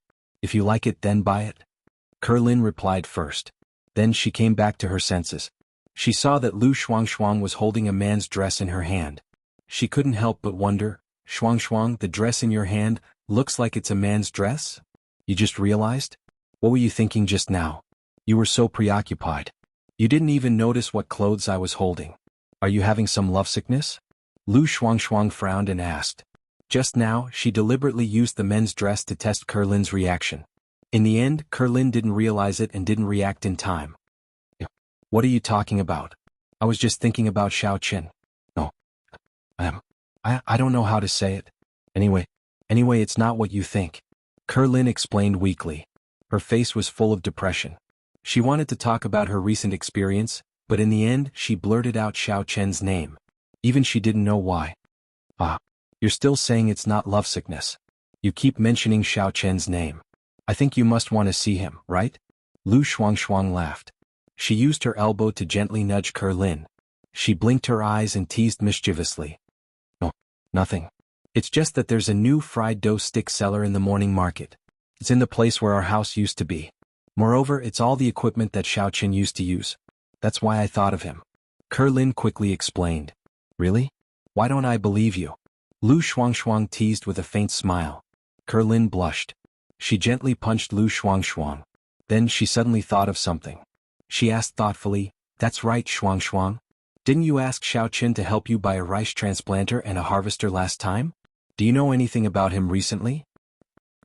Lu Shuangshuang was stunned. She quickly waved her hand to cover it up. "I don't know. I haven't seen Xiao Chen for a long time. He's probably very busy. After all, he's the young master of a big family. Why would he have time to fool around with us?" "You're right." Kerlin didn't notice Lu Shuangshuang's abnormality. She looked a little disappointed. She wasn't in the mood to choose clothes anymore. She just casually strolled along the street. Lu Shuangshuang saw that Kerlin didn't ask further. She was instantly relieved. Kerlin didn't know about her relationship with Xiao Chen. She didn't plan to say it for the time being. She was afraid that if Kerlin knew about it, she might not be friends with her anymore. Those TV shows and movies were not rare. Originally, two very good friends, but in the end, because of the same man, they became jealous and finally, the two of them became enemies. Even in reality, there were many such examples. It should be known that in the beginning, Xiao Chen was Kerlin's boyfriend. Although Kerlin didn't admit it and Xiao Chen didn't mention it, Lu Shuangshuang could tell with her woman's intuition that there must be some problems between the two. Now that she saw Kerlin's sad look, Lu Shuangxuang was even more certain that she and Xiao Chen had an ambiguous relationship. Maybe they had already done it. In this case, Lu Shuangxuang didn't dare to lay her cards on the table with Kerlin in this situation. Although she felt a little uneasy, she really didn't know where Xiao Chen was. Even if she wanted to say it, she couldn't. Both of them had their own thoughts in mind. They chatted from time to time and came to the morning market street. Before they knew it, they walked to Xiao Chen's stall. Coincidentally, Kerlin also felt a little hungry. She stopped and asked, "Shuangxuang, are you hungry? Let's eat something?" On the weekend, Xiao Chen opened his stall all day long, just like when Tang Tang was here. The morning market street was also open all day long. But it was already past breakfast time, so there weren't too many people. There were still many empty tables on the side. "Okay, my legs are a little sore. Let's eat something simple." Lu Shuangxuang nodded. She rubbed her sore legs and sat down. Since she got a car, Lu Shuangxuang always chose to drive when she went to the warrior guild to sell things. On the one hand, she could put a lot of goods in the trunk, and on the other hand, she could save time on the road. But her physical strength was much lower than before, and she was tired after a short walk. Just when she sat down, Lu Shuangxuang suddenly stood up and stared at the stall. Chapter 875. She didn't know why, but she vaguely felt that the back of the Youqiao stall owner was a little familiar. It seemed to be Xiao Chen. Lu Shuangxuang's heart skipped a beat. She quickly ran over to take a look, but found that the stall owner was an unfamiliar face. Now she was a little puzzled. This person's figure and movements were quite similar to Xiao Chen's, but he looked older. His appearance was completely different from Xiao Chen's. "Little girl, what do you want to eat?" Xiao Chen noticed that someone was staring at him, so he looked up and couldn't help but be surprised. Why was Lu Shuangxuang here? Kerlin was also here. What was going on? However, Xiao Chen could only pretend that he didn't know her. He was on the run now. It wouldn't be good if he caused trouble for Lu Shuangxuang. "I want 2 youqiao, 2 fried cakes and 2 bowls of tofu pudding." Lu Shuangxuang casually ordered some food, then turned around and walked back in disappointment. She found that not only did the youqiao stall owner look ordinary, but even his voice was very unpleasant. It was a world of difference from Xiao Chen. "I say, Xiaoyi, I didn't think that you would be so popular with women with this appearance. Not only does Kerlin like you, but even the beautiful girl next to her also specially ran over and stared at you. I think you can be called a girl killer." Cheng Minjing snorted coldly. Cheng Minjing's intuition told her that Lu Shuangxuang seemed to have some relationship with Xiao Chen. Otherwise, she wouldn't be so curious and specially ran over to take a look. If she wasn't Kerlin's friend, then so be it. Since she knew Kerlin, then it was very likely that she also knew Xiao Chen. "What girl killer? I can't even kill my mistress now. Miss, you're thinking too much." Xiao Chen smiled bitterly and shook his head. He first took the food that Lu Shuangxuang ordered, then quickly returned and continued to fry the youqiao. He was also afraid that Lu Shuangxuang would notice something. After all, she was closer to him, unlike Kerlin. "I have told you several times, don't call me Missy, call me Yao Yao." Cheng Minjing complained very discontentedly. Xiao Chen was really something, how could he still call her Missy? In such a dangerous situation, couldn't they learn from their mistakes? "All right. Miss Yao Yao," Xiao Chen teased with a smile. "You're pissing me off." Cheng Minjing glared at Xiao Chen and was too lazy to argue with him anymore. "Since you like to call me that, then do as you please. Let's see what you can do when someone sees through you." Lu Shuangxuang, who was eating the youqiao, glanced at Xiao Chen from the corner of her eyes. Seeing them flirting, she increasingly felt that this stall owner's figure was similar to Xiao Chen, but his face and voice were different. However, Lu Shuangxuang and Kerlin were different. She knew that Xiao Chen knew how to disguise himself. Didn't Xiao Chen appear with Xiao Chang and Yang Jianan's faces before? So although his appearance was different, maybe it was also a disguise? "Shuangxuang, Shuangxuang, the tofu pudding in your bowl is gone, why are you still scratching? If you like it, ask the stall owner to give you another bowl." Looking at Lu Shuangxuang's confused expression, holding the spoon and continuously scooping the empty bowl into her mouth, Kerlin felt that it was a little funny. Lu Shuangxuang was called twice before she woke up. Seeing the empty bowl in front of her, her face instantly turned red. Seeing this, Kerlin was a little curious. "What were you thinking about just now? You didn't even know when you finished eating." "No, nothing. I just think that the tofu pudding and youqiao in this shop are quite delicious, so I want to pack one for my grandma to try when I go back." Lu Shuangxuang quickly shook her head, then suddenly had an idea. She thought of a reason and said with some embarrassment, "Yeah, I think that the owner's cooking is similar to Xiao Chen's. The youtiao that he fried is so delicious." Kerlin didn't suspect anything and nodded in agreement. "Kaer, you just mentioned Xiao Chen's name again?" Lu Shuangshuang teased, feeling that she seemed to have turned the tables. "You." Kerlin's face turned red, and she glared at Lu Shuangshuang. She stood up to pay the bill. "I'm not talking to you anymore, I'm going to pay the bill. I'll go back with you later. I haven't seen Grandma for a long time, and I can take the opportunity to see her." "Let me do it." Lu Shuangshuang pressed Kerlin on the seat, took out her wallet and ran in front of Xiao Chen. She said, "Boss, help me pack a tofu pudding and 2 youtiao. Oh yeah, give me 2 pieces of that fried cake too." "Okay, wait a moment." Xiao Chen nodded and quickly packed up the food. Then he casually said to Cheng Menjing, "Yao Yao, help this little girl pay the bill." "Oh, got it." When Cheng Menjing heard Xiao Chen call out the nickname Yao Yao, she was indescribably happy. It seemed that this guy didn't talk nonsense in front of outsiders. She said to Lu Shuangshuang with a pleasant expression, "That's a total of 15 yuan. Lu Shuangshuang said, "Oh." She took out the money. Just as Cheng Menjing was about to take it, Lu Shuangshuang turned around and directly stuffed the money into Xiao Chen's hand. Cheng Menjing still hadn't reacted. Her expression was a little dazed. Lu Shuangshuang picked up the packed food. She didn't forget to seriously look at Xiao Chen a few times. Only then did she leave with Kerlin. Xiao Chen was a little helpless. He was wondering if Lu Shuangshuang had seen through his disguise. The small action of stuffing money into Lu Shuangshuang's hand seemed to be a hint. It seemed that he had to be more careful in the future. Why are you in a daze with that sneaky face of yours? Do you know her? What did she want to do just now?" Cheng Menjing pulled Xiao Chen's sleeve and asked. Cheng Menjing was really puzzled. She had already stretched out her hand, but Lu Shuangshuang purposely handed the money to Xiao Chen. It was really strange to say that there was no problem. "Yes, I do know her. When I went to the warrior guild to accept a mission, I bought a pair of binoculars from her. Later I found out that she is Kerlin's friend. Her name is Lu Shuangshuang." Xiao Chen didn't deny it. After all, Lu Shuangshuang's behavior was too obvious. That was why it aroused Cheng Menjing's suspicion. It was useless even if he quibbled. "It can't be that simple, right? I think that Lu Shuangshuang seems to have recognized you. Tell me, what's your relationship with her?" Cheng Menjing asked maliciously. "Why don't you guess? If you can guess correctly, I will reward you with a youtiao." Xiao Chen picked up the youtiao that had just been fried. "I don't want it. Look at your sneaky face, it's definitely not a good relationship." Cheng Menjing snorted and turned her face away. That's great. I can save another youtiao." Xiao Chen didn't refute.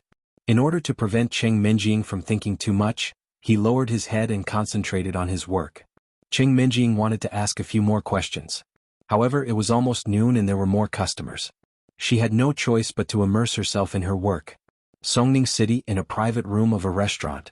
A guy with a head full of red hair, wearing a bright red trench coat, a large gold chain around his neck, and a shiny gold watch on his wrist sat on the sofa in high spirits with a cigar in his mouth. Beside him were 2 expressionless young men in black suits. One of them had a calm expression, while the other was a little impatient. From time to time he would use his fingers to tap on the table. It seemed like he was waiting for someone. "Brother Red Hair. You're finally back."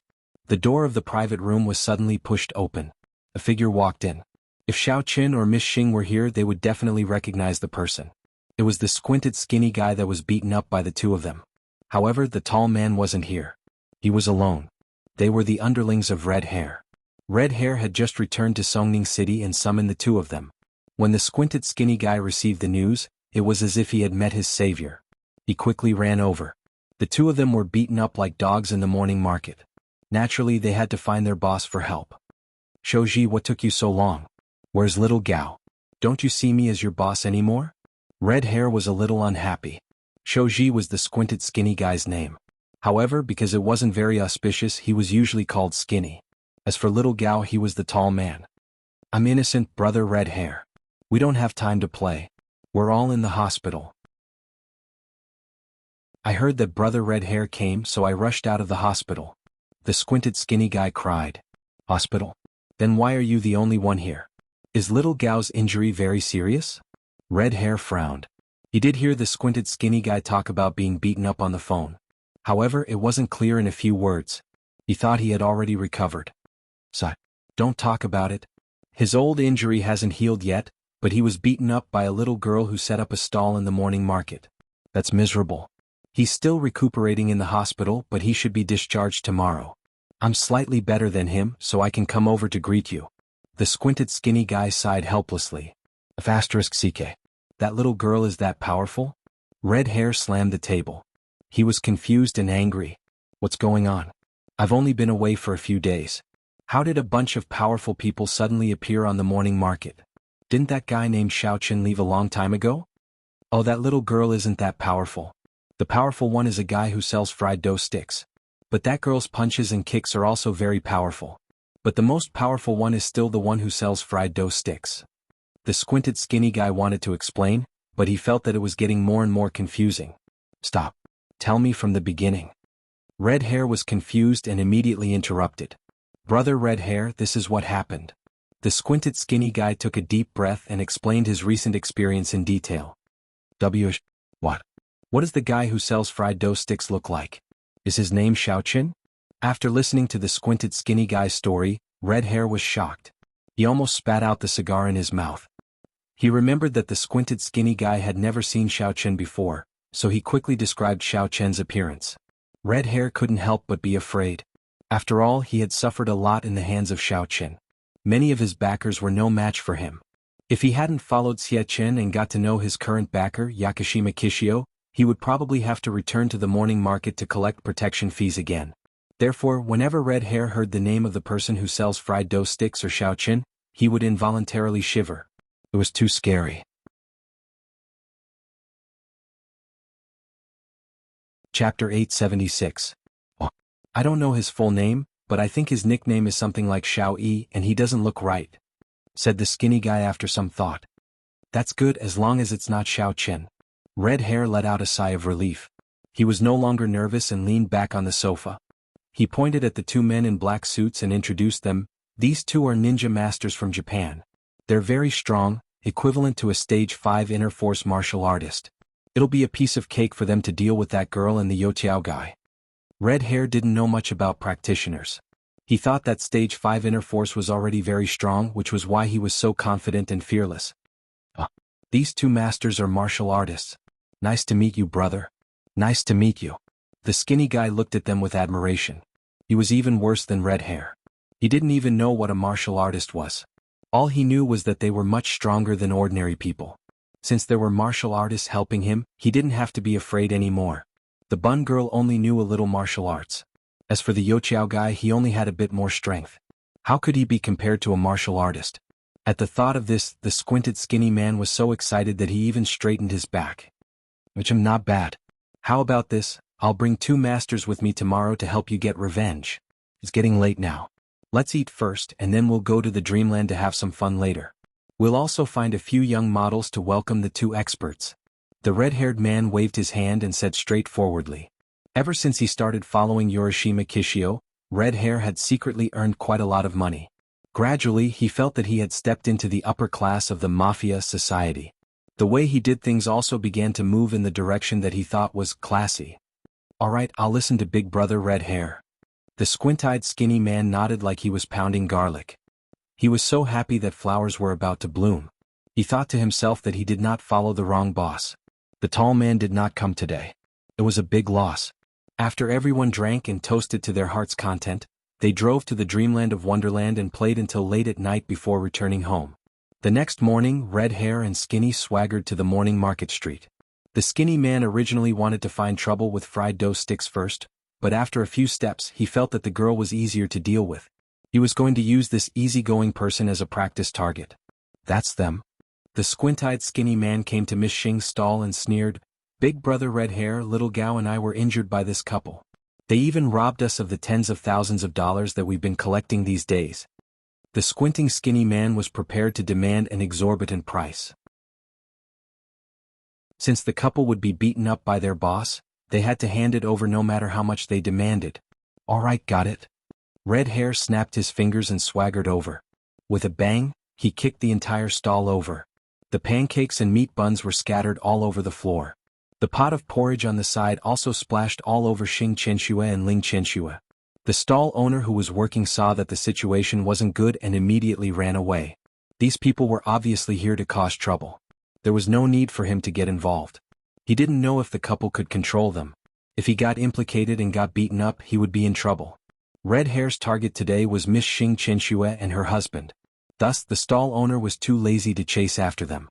He crossed his arms and leisurely stood in front of his stall. "Are you crazy? Do you want to die?"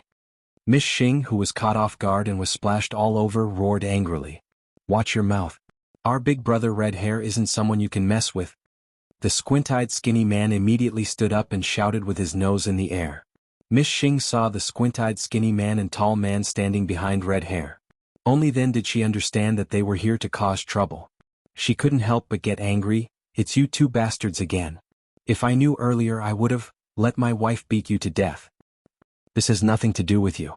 Scram. At this time, one of the ninjas behind Red Hair stood up and pushed Miss Xing away, causing her to stumble. The other one walked in front of Ling Qianxue and sized her up. With a smile that didn't reach his eyes, he said, "Hee little girl, you're quite pretty. I heard that you're quite good at fighting. Today I'm here to experience it for myself." "You." Ling Qianxue didn't react at first. When the two ninjas jumped out, she was instantly dumbfounded. There was no other reason than that these two ninjas were her subordinates. Their status in the Cherry Blossom group was much lower than hers. Everyone who saw her had to greet her respectfully. Now they even dared to tease her. Although Ling Qianxue was furious, she didn't dare to act rashly. If Xiao Chen saw through her and ruined young Master Xing's plan, all her previous efforts would be wasted. Miss Xing was also fuming.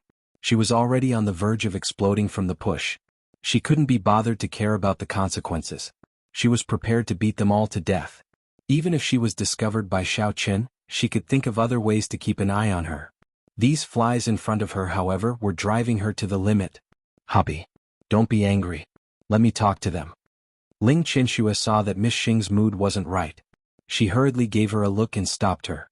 Although she didn't know Miss Xing's true strength, dealing with two Stage 5 Inner Force martial artists was definitely not a problem. However, these two martial artists were considered talents that the Cherry Blossom group had painstakingly cultivated. Although they were a little stupid, it was better to let them live. Seeing that Ling Qianxue was begging, Miss Xing could only snort and suppress the anger in her heart. She walked to the side and picked up a cloth to wipe the soup that splashed on her body. Seeing that Miss Xing had given her face, Ling Qianxue heaved a sigh of relief. She said to the two ninjas coldly, "There are too many people here. It's not convenient to fight. Follow me." "Beauty, are you going to get a room with us? So proactive? Can't wait any longer?" One of the ninjas teased with an evil smile. Ling Qianxue was so angry that she wanted to give him a kick.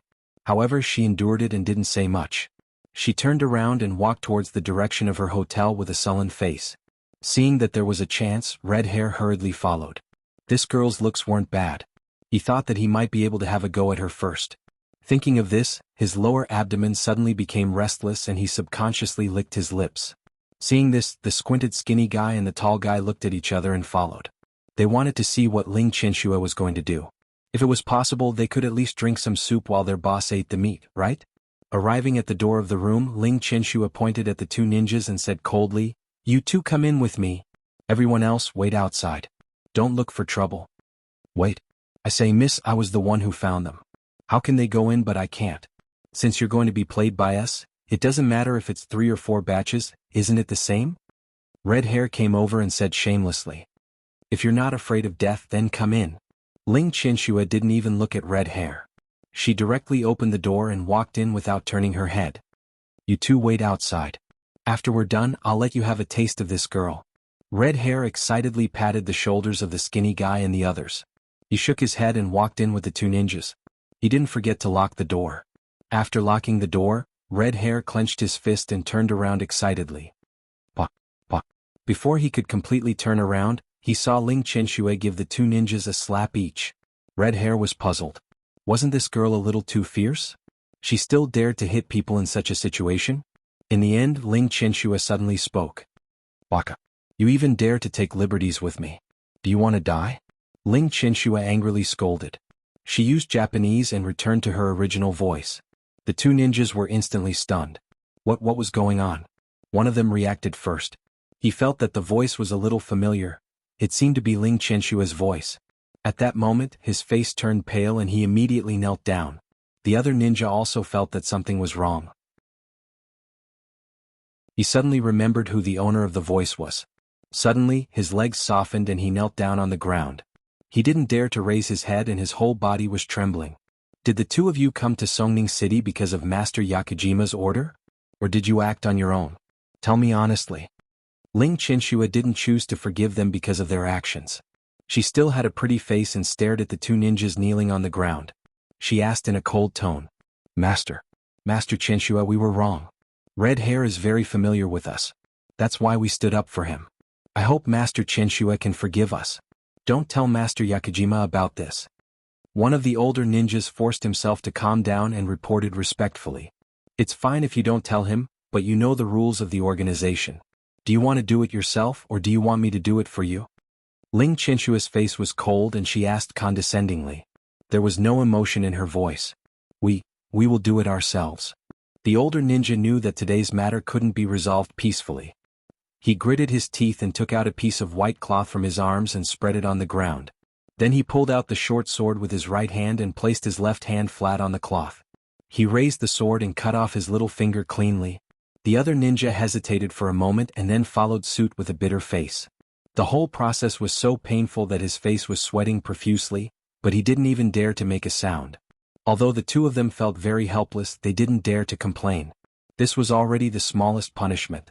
If this matter was really spread to Yakujima Kikuo, they were afraid that it wouldn't be as simple as cutting off their fingers. Ling Qianxua snorted coldly and raised her eyes. Her cold eyes fell on Red Hair, who was stunned at the door and couldn't move.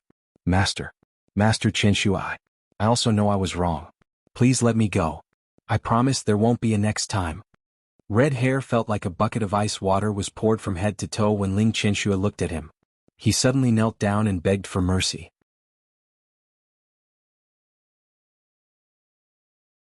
Chapter 877. Although he had never seen Ling Qianxua before, he knew that there was such a person in the Sakura group. He just didn't expect to bump into her here. He was really unlucky. You guys have the nerve to stand up for this kind of trash? It's so embarrassing. After this is over, you guys can go apologize to Yakujima-sama yourselves. Ling Qianxua said expressionlessly as she looked away. Well, okay. The two ninjas could only nod helplessly. It seemed that cutting off the fingers could only appease Ling Qianshua's anger. As for how to deal with this matter, they had to wait for Yorishima Kikuo's decision. Your name is Red Hair, right? Ling Qianxua finally looked at Red Hair again and waved her hand impatiently. This is none of your business. I'll let you go for Yakujima-sama's sake. Otherwise, don't even think about leaving here alive. Hurry up and get lost. Yes. Red Hair wanted to stand up, but his legs turned to jelly and he almost knelt down again. With great difficulty, he held his leg and stood up straight. He wiped the cold sweat off his forehead, opened the door and ran out while trembling. Red Hair was very depressed. He wondered if he was the bane of his existence. The backer that he had spent so much effort to invite was gone again. The two men who were waiting outside heard the door open and saw Red Hair walking out, sweating profusely. They thought that their boss was done, so they quickly greeted him and asked eagerly, "Big brother, how was that girl's skill in bed? Isn't it our turn?" Looking at the two who didn't know the truth, Red Hair opened his mouth, but he was too embarrassed to say that he had lost his backer again. He could only walk out and pretended to say, "Go in my A**s. The two ninjas are still having sex with the girl. Let's go first. Come back later when they're done." Red Hair's heart was bleeding. He couldn't say such a shameful truth even if he died. Now, he could only think of a way to fool these two underlings. At most, he would find two more young models and reward them. Oh. The squinted skinny man believed him and nodded heavily. He gave a thumbs up and complimented, "Those two martial artists are really powerful. They can even handle such a violent girl so easily. They are indeed masters." After leaving the hotel, the three of them did not know what to do and could only stand by the roadside in a daze. "Big brother Redfur, I remember now. That Yochiao seller cheated us of a lot of money before. Moreover, he even broke my hand. How about, we go and teach him a lesson?" The tall man suddenly had an idea and suggested. Since he had already dealt with the pretty girl, he might as well take the opportunity to deal with the Yochiao seller. Big brother was indeed big brother. Once he made a move, he solved everything. "Of course. Let's go. Let's take a taxi." Red Hair immediately agreed. He was feeling depressed and had to find someone to vent his anger on. Once again returning to the morning market street, Red Fur learned his lesson and didn't directly walk towards Xiao Chen's stall. Instead, he first stood in the distance and carefully observed for a while.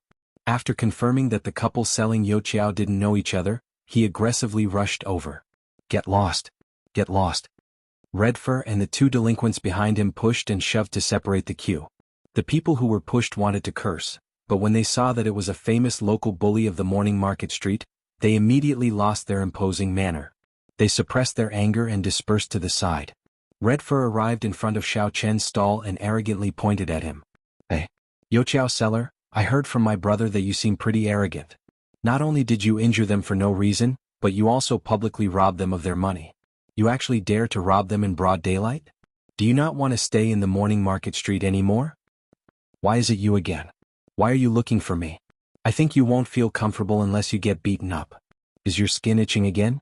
Xiao Chen was making breakfast well and was disturbed for no reason. He was immediately displeased. When Red Fur flipped over Xing Lass's stall, Xiao Chen already noticed it. However, he was too lazy to care. He couldn't do anything to Xing Lass anyway. He didn't expect that after disappearing for a while, this group of people actually came to find trouble with him. F***ck, your mouth is pretty stubborn. Red Fur glared at him. He rubbed the red hair on his head and angrily said, Let me tell you. Hurry up and apologize to my brother. Then pay 80,000 to 80,000 yuan in medical fees and we'll let this matter go. Otherwise, when my two subordinates come later, they can easily peel off a layer of your skin. Let me tell you, they are all martial arts experts at the 5th stage of inner strength. How about it, are you afraid now? Now that the two ninja experts weren't by his side, Red Fur could only choose to intimidate. After all, he knew that Xiao Chen had some brute strength. If he fought recklessly, he might be at a disadvantage. He could only borrow the power of a martial artist to make the other party afraid. Oh, then let them come. Xiao Chen waved his hand as if he was shooing away flies. He impatiently said, Is there nothing else? If there's nothing else, then scram. Don't block the customers from buying things. F***ck, your mother, I think you are. I-oh. Red Fur wanted to use the same old trick and kick the stall away. However, just as he lifted his leg, Xiao Chen directly grabbed his hair and dragged him to a nearby corner. The two punks originally had their hands on their hips and were full of vigor. In the blink of an eye, when they saw Red Fur being grabbed, they instantly became numb. They stared at each other and didn't know what to do. There was no other way. Both of them couldn't beat Xiao Chen. If they failed to save Red Fur and got beaten up again, they might not even have the money to pay for his medical fees. What Xiao Chen hated the most was when people talked about his parents. Redhead had touched his reverse scale, so Xiao Chen didn't say anything else. He directly grabbed Redhead and gave him a round of punches and kicks. Redhead's eyes rolled back into his head. However, Xiao Chen was still conscious and didn't use his energy. Otherwise, if he accidentally beat Red Fur to death, it wouldn't be good for him to stay on the morning market anymore. But, how dare you hit me? Red Fur was very strong-willed at first. He kept cursing and threatening while covering his head to dodge. However, no matter how he dodged, he still suffered a few punches. His face was immediately swollen. Have you heard of Hero White Fox? He's my boss. Of course, I dare to hit you. As Xiao Chen spoke, his hands and feet didn't stop. His storm-like fists were still smashing at Red Fur's body. Huh. Red Fur was stunned. He stopped dodging. Did he hear wrongly? Did this guy just mention Hero White Fox? After coming back to his senses, Red Fur nearly peed his pants. He was rather quick-witted. He immediately knelt down and begged for mercy. Don't hit me. Hero, spare me. I surrender. You really surrender? You don't want me to pay for your medical fees? Xiao Chen's fists were still waving in the air as he asked coldly. I really surrender. No. There's no need to pay, Hero. Red Fur's tears and mucus flew everywhere. He must have forgotten to look at the almanac when he went out today. He had just knelt down for one and now he had to kneel down for another. Then tell me, where are the two warriors' underlings? What are they doing with the girl in the opposite stall? Don't even think about lying, or else I'll make you drink that pot of oil. Xiao Chen grabbed Red Fur's hair and pointed at the pot of oil that was used to fry Youqiao not far away. He saw that the boiling hot oil was bubbling non-stop. It was very horrifying. They went to the hotel? Red Fur shivered. He knew that Xiao Chen's underlings were ruthless and would definitely do what he said. So, he didn't dare to hide anything and told them what happened at the hotel. However, he tried to speak as softly as possible so that his underlings wouldn't hear. Alright, hand over all the money you have and get lost. Xiao Qin knew the situation and didn't want to argue with Red Fur anymore. He thought to himself, that girl really is Ling Qianxue. I wasn't too sure before, but now I'm 100% sure. And I still have to pay? Isn't this still robbery? Red Fur muttered weakly, but he still took out all his money. It was a thick stack that was estimated to be more than 20,000. Of course not. You bought a youqiao from me, so it's natural for you to pay me. Xiao Qin took the money and said with a smile. Youqiao? I didn't buy youqiao. Red Fur subconsciously asked back. You'll have some soon. Xiao Qin threw a youqiao into the pot and fried it.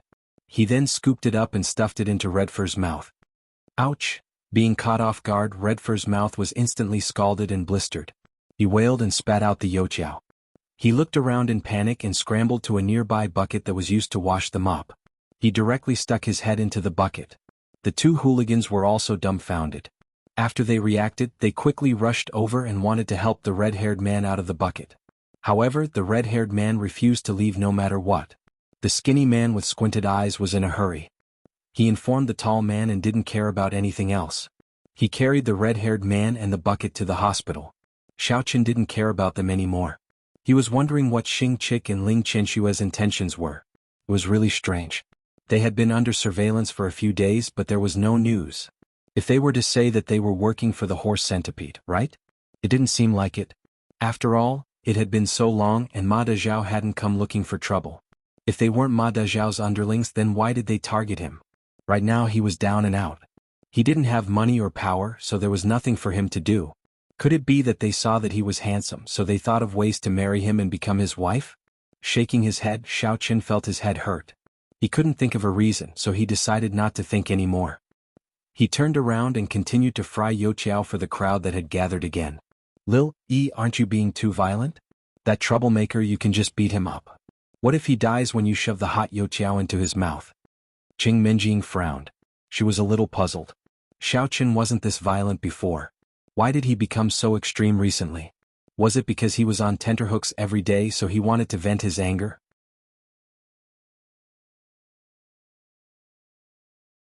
Chapter 878. Oh, they came to buy youqiao, so I sold it.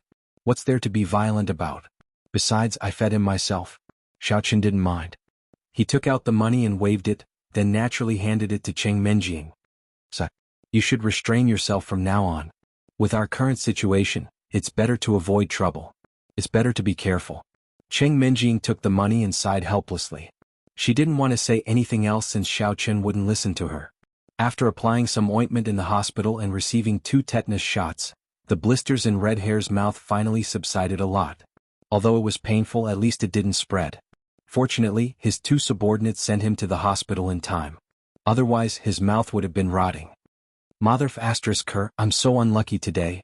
Looks like I need to find a girl to go to the fire. Ouch. Just as he stepped out of the hospital's side door, the red-haired man cursed as he walked. In a moment of carelessness, he was bumped into by a middle-aged man who was walking towards him. Although the middle-aged man was in a hurry, he still stopped for a moment. A young man behind him quickly ran over and helped Red Hair up. When the middle-aged man saw that Red Hair had stabilized himself, he asked indifferently, "Sorry, I didn't hurt you, right?" Although he was apologizing, his tone wasn't apologetic at all. F***CK.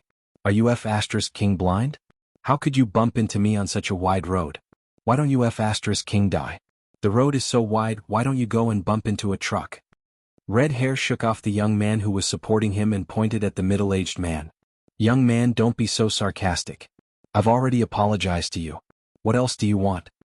The middle-aged man frowned after being insulted, but he still spoke patiently. He still had something urgent to do and didn't have time to talk nonsense with Red Hair. After saying that, he planned to walk past Red Hair and leave. Stop right there. You bumped into me and I feel pain all over my body. I want to go to the hospital to get my injuries examined.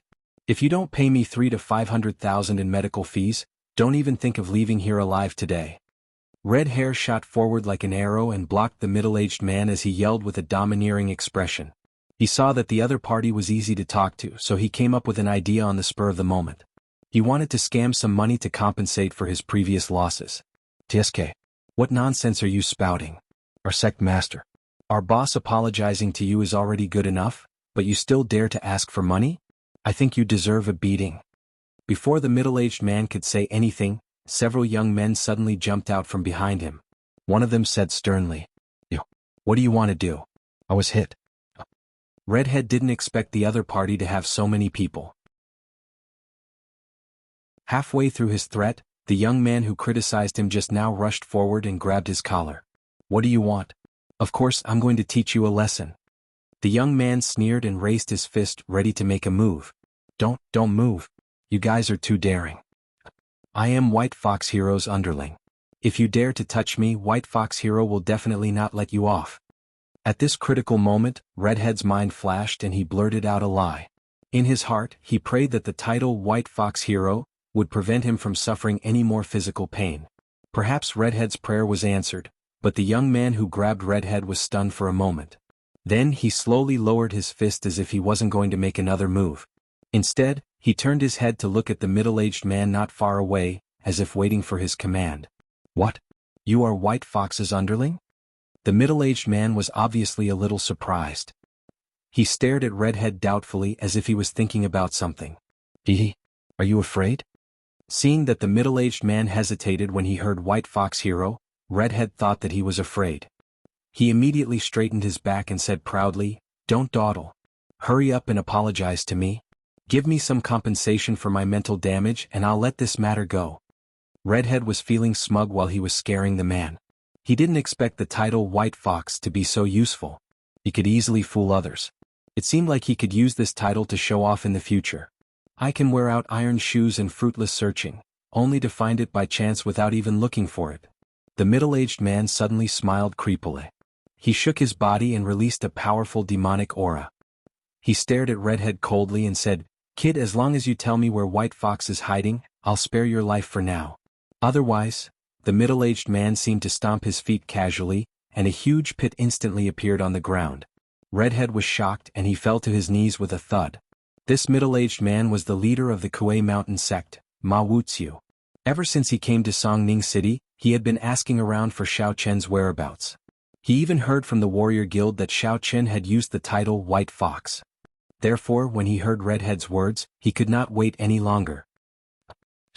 "Hero, I was just making it up. I'm not White Fox's underling, I'm really not. It's just because I met someone who called himself White Fox's underling, so I used his name to fool you. Please believe me." Redhead was about to cry. He could feel a surge of warmth involuntarily gushing out from between his thighs. The group of young people around also smelled a fresh stench. They all frowned and glared at Redhead. They took a few steps away.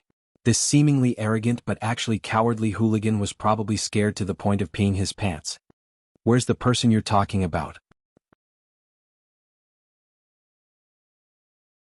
Seeing that Redhead did not look like he was lying, Ma Wuxiu retracted his demonic aura and asked with a sullen face, "I advise you to tell the truth.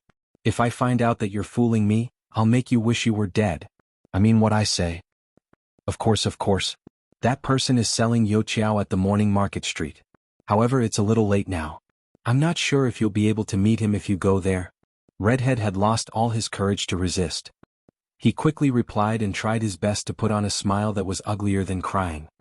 "At least you're sensible." Ma Wuxiu could feel that Redhead was telling the truth. He nodded and instructed a disciple behind him, "Go to the morning market street and keep an eye on that Youtiao seller. Once he contacts Xiao Chen, inform me immediately." "Yes, sir." The disciple cupped his fist and accepted the order. He then asked for Redhead's address and ran directly towards the morning market street. As for Ma Wuxiu, he left Redhead, who had curled up into a ball, to attend to other matters. Although the Youtiao seller was Xiao Chen's underling, Ma Wuxiu did not intend to do it himself. If he accidentally alerted the enemy, it would be more troublesome to find Xiao Chen. Besides, Xiao Chen had too many underlings. During this period of investigation, he found that there were several in Songning City alone. Zhuing Xiong, Yu Xiaochuan, Lu Jinming and so on were Xiao Chen's underlings, including the Xie family in other cities. Expanding the scope, there were also the Wang family in Tianfang province and the Shen family in Lan City. All of them had inexplicable connections with Xiao Chen. Ma Wuxia was quite excited when he heard that Xiao Chen had so many underlings. He thought that as long as he kept an eye on a few of them, he would be able to find Xiao Chen himself. In the end, he arranged his manpower and waited for a few days. However, Xiao Chen seemed to have vanished from the face of the earth. He did not contact those people at all. In this situation, Ma Wuxia could only be blinded. The only thing he could think of was to send someone to keep an eye on Xiao Chen's movements. After all, he still had a lot of things to do. Even if he was in the secular world, he had to take care of the development of the sect. Otherwise, he would be the sect master for nothing. Seeing that Ma Wuxia and the others had finally left, Redhead was finally relieved. He sat on a puddle of yellow water and did not move for a long time. After being in a daze for a long time, Redhead suddenly slapped his thigh as he remembered something. Since this hero was White Fox's enemy, he should have become his disciple just now. He was so powerful that it would not be a problem for him to be his backer. That way he could also help him take revenge. He was so scared that he did not react. What a great loss.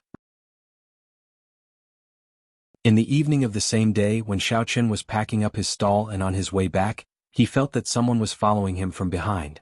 Moreover, the tracking method was very clumsy. He thought it was the two girls, Xing and Ling Qianxue. However, when he secretly released his divine sense to check, he found that it was actually Lu Shuangshuang who was following him stealthily. Xiao Chen was a little surprised. Why was this girl following him for no reason? Could it be that she had confirmed that he was Xiao Chen in disguise? Thinking about it carefully, Xiao Chen found that it was quite possible that he had been seen through. After all, Lu Shuangshuang had done it with him several times. Besides, they had been in frequent contact before. She also knew him very well. She might have suspected him because of this. Although his appearance and voice had been changed, it was hard for him to change his habits and actions in a short time. When he pretended to be White Fox, he was also seen through by Jin Beibei. Xiao Chen raised his head and looked ahead. It seemed that Qing Minjing did not notice anything unusual. After thinking about it, Xiao Chen felt that since he had discovered it, he could not ignore it. Seeing that they were about to reach Tang Tang's place, Xiao Chen simply found an excuse. He said that he had to buy some vegetables and asked Qing Minjing to go back first. What? I just saw the guy selling fried dough sticks in front of me. How come he disappeared in a blink of an eye? At this time, Lu Shuangshuang was hiding behind an electric pole with a pair of big sunglasses and a mask. Some passers-by who did not know what was going on all looked at her, thinking that she was a big star in disguise. Why are you hiding here? You are so sneaky. Are you trying to steal something? Xiao Chen suddenly appeared behind Lu Shuangshuang. He patted her shoulder softly and asked in confusion. Xiao Chen did not want to expose her. But after thinking for a while, he still decided to take action.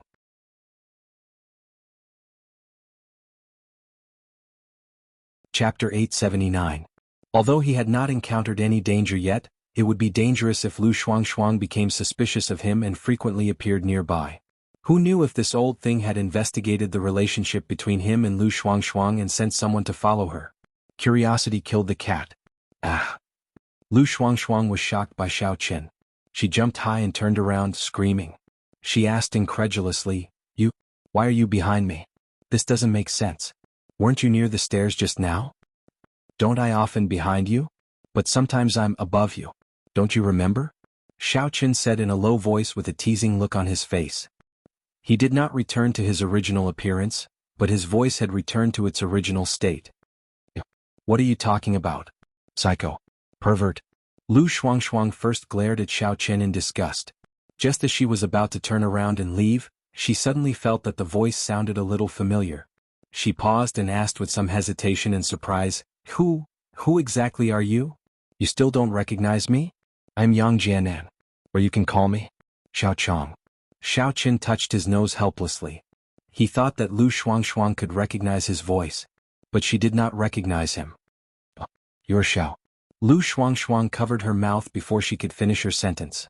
She remembered that there were special reasons why Xiao Chen disguised himself as someone else.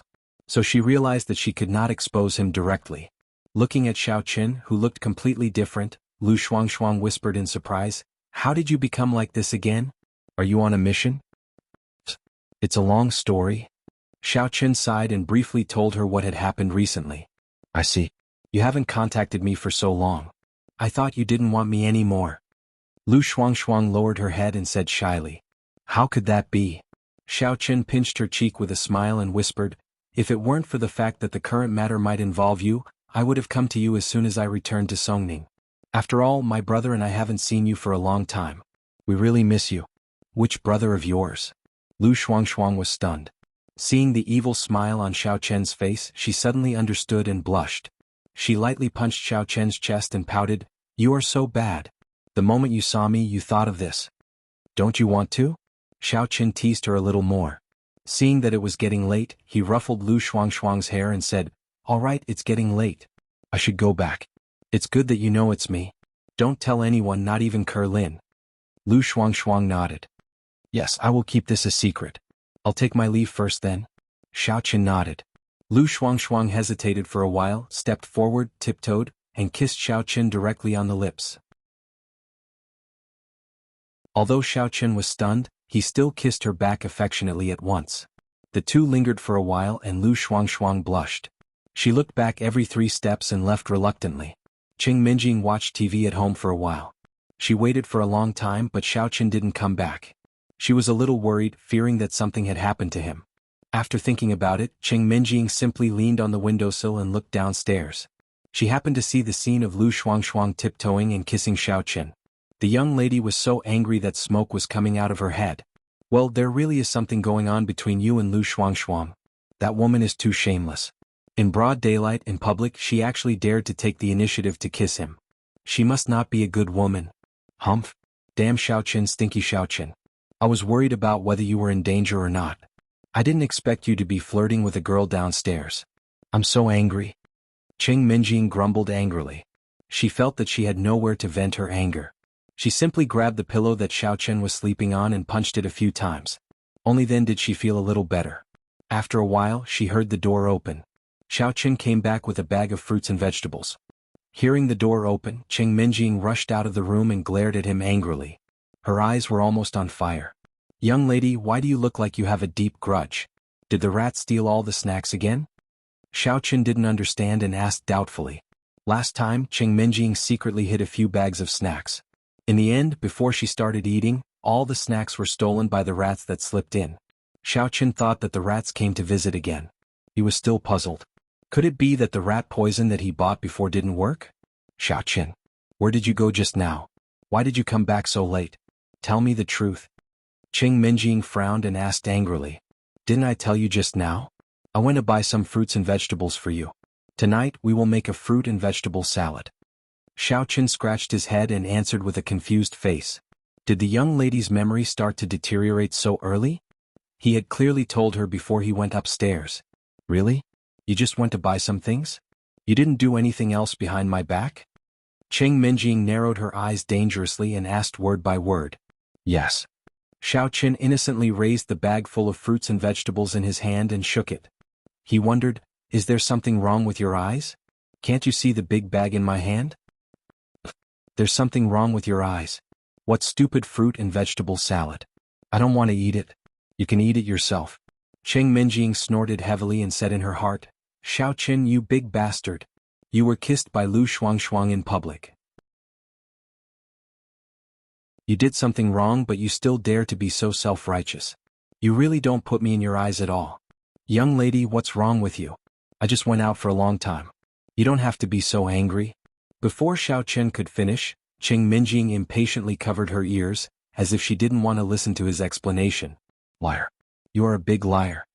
In addition to covering her ears, Qing Minjing roared again. She stomped her feet angrily, turned around and ran into the room. "How did I lie to you, young lady?" Minjing. Xiao Chen was shocked. He quickly put down the things in his hand and chased after her. Just as he ran to the door, he heard a loud bang. Qing Minjing directly closed the door. Xiao Chen's nose was almost smashed. Then with a click, the door was locked by Qing Minjing. Xiao Chen was confused as he recalled the meaning of Qing Minjing's words. Suddenly his heart skipped a beat. Could it be? My ambiguous actions with Lu Shuangshuang downstairs were discovered by young lady? The more Xiao Chen thought about it, the more likely it seemed. The window of the room was facing downstairs. As long as young lady stood by the window and poked her head out, she would be able to see the situation downstairs. Sigh. Xiao Chen hit his head in annoyance. What a blunder. If he knew this would happen, he would have hidden further away with Lu Shuangshuang. After understanding the whole story, Xiao Chen quickly used his primordial qi to open the door. He saw Cheng Minjing sitting on the bed angrily. She was hugging his pillow and hammering it heavily. Her cheeks were puffed up like two big buns. She looked like a hamster. She looked quite cute. Ahem, Minjing, actually, Lu Shuang and I have known each other for a long time. We. Xiaochen quickly shook his head and threw the thought out of his mind. What cute. Based on the current situation, it was better to hurry up and explain the situation. So, Xiaochen told her everything in detail, including how he was Lu Shuang's fake boyfriend, and then accidentally had a relationship with Lu Shuang. He spilled everything like beans pouring out of a bamboo tube. In fact, if it wasn't for Cheng Minjing accidentally discovering this scene, Xiaochen planned to hide it from her for a while. No matter what, the first miss was Xiaochen's legitimate fiancé, and she had never liked it when he went around messing around. If this matter were to be revealed, wouldn't that be asking for trouble? But now that it had come to this, in order to coax Cheng Minjing, Xiaochen could only tell her everything he could. Fortunately, this time Cheng Minjing didn't interrupt Xiaochen's explanation again. She listened to him until the end. Are you finally willing to tell the truth? Didn't you say that there was something wrong with my eyes just now? Cheng Minjing pouted and glared at Xiaochen. She took out her phone and quickly flipped through it a few times. She handed it to Xiaochen and said, "Don't try to deny it. I took photos of all the bad things you did. This is the best evidence." This. Xiaochen glanced at the phone and felt a little depressed. Although the photos were a little blurry, he could still recognize Xiaochen and Lu Shuang. In desperation, Xiaochen had to explain, "I wanted to wait until this matter is over and then find a suitable opportunity to explain to you. I didn't expect you to be so smart and catch me. But you can't lie to me. No matter what, I am your mistress and fiancé. When you lied to me, didn't you consider my feelings?" Although Xiaochen admitted his mistake, Cheng Minjing was still a little unhappy. She couldn't accept being deceived by others. Especially being deceived by someone who was so close to Xiaochen, it made her even angrier. "I was afraid of making you angry. That's why I didn't dare to say it. Otherwise, I wouldn't dare to deceive you," Xiaochen said with a bitter face. He felt a little bitter in his heart. If he told her about his romantic history, he was afraid that she would vomit blood in anger. "Really? Are you really afraid that I will be angry?" Cheng Minjing looked at Xiaochen suspiciously and asked. "Yes. If you don't believe me, I can swear on the lamp." Xiaochen felt Cheng Minjing's suspicion. He quickly pointed at the ceiling and patted his chest.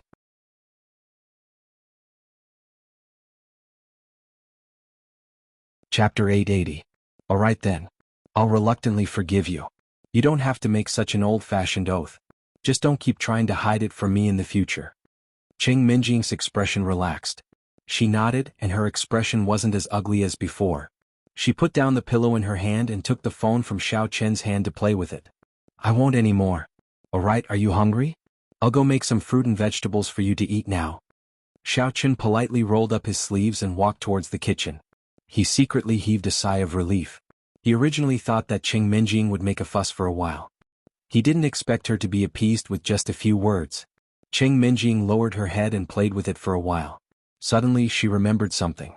She put down the phone and said, "Wait, let me ask you something." "Oh, what is it?" Xiaochen immediately stopped and turned his head. His heart skipped a beat. Could it be that Missy found out about my situation again? "It's nothing big. It's just that. Has your cultivation been effective recently?" Cheng Minjing tilted her head and asked hesitantly. "Cultivation? It should be, all right." Xiaochen was stunned for a moment before answering hesitantly. In fact, he hadn't cultivated properly for a long time. Now, not only did he have to sell Youqiao to make a living during the day, he also had to be on guard against Miss Xing. At night, he had to worry about Ma Lanqiao coming to find him. He needed to maintain a high state of mind. Under such circumstances, how could Xiaochen have the time to cultivate? "Oh," Cheng Minjing responded. She seemed to be immersed in her own world and hadn't come back to her senses. Xiaochen thought for a moment. He guessed that Cheng Minjing might have encountered some difficulties in her cultivation, so he asked, "What's wrong? Are you in some kind of trouble?" "It's been a long time since we left the Quishan sect, right? I feel like my cultivation isn't having any effect. I haven't made any progress at all. I don't know what's going on," Cheng Minjing said, a puzzled look on her face. She was indeed confused. Every day she cultivated according to the mental cultivation method, but the results were minimal. She did not make any progress at all. "It couldn't be, right? Are you kidding me? Xiaochen was a little surprised. He knew that Miss had been practicing hard every night since she returned to Songning City. Although she lacked the assistance of the sex treasures, she shouldn't have stagnated in her progress. Really? I'm not lying to you.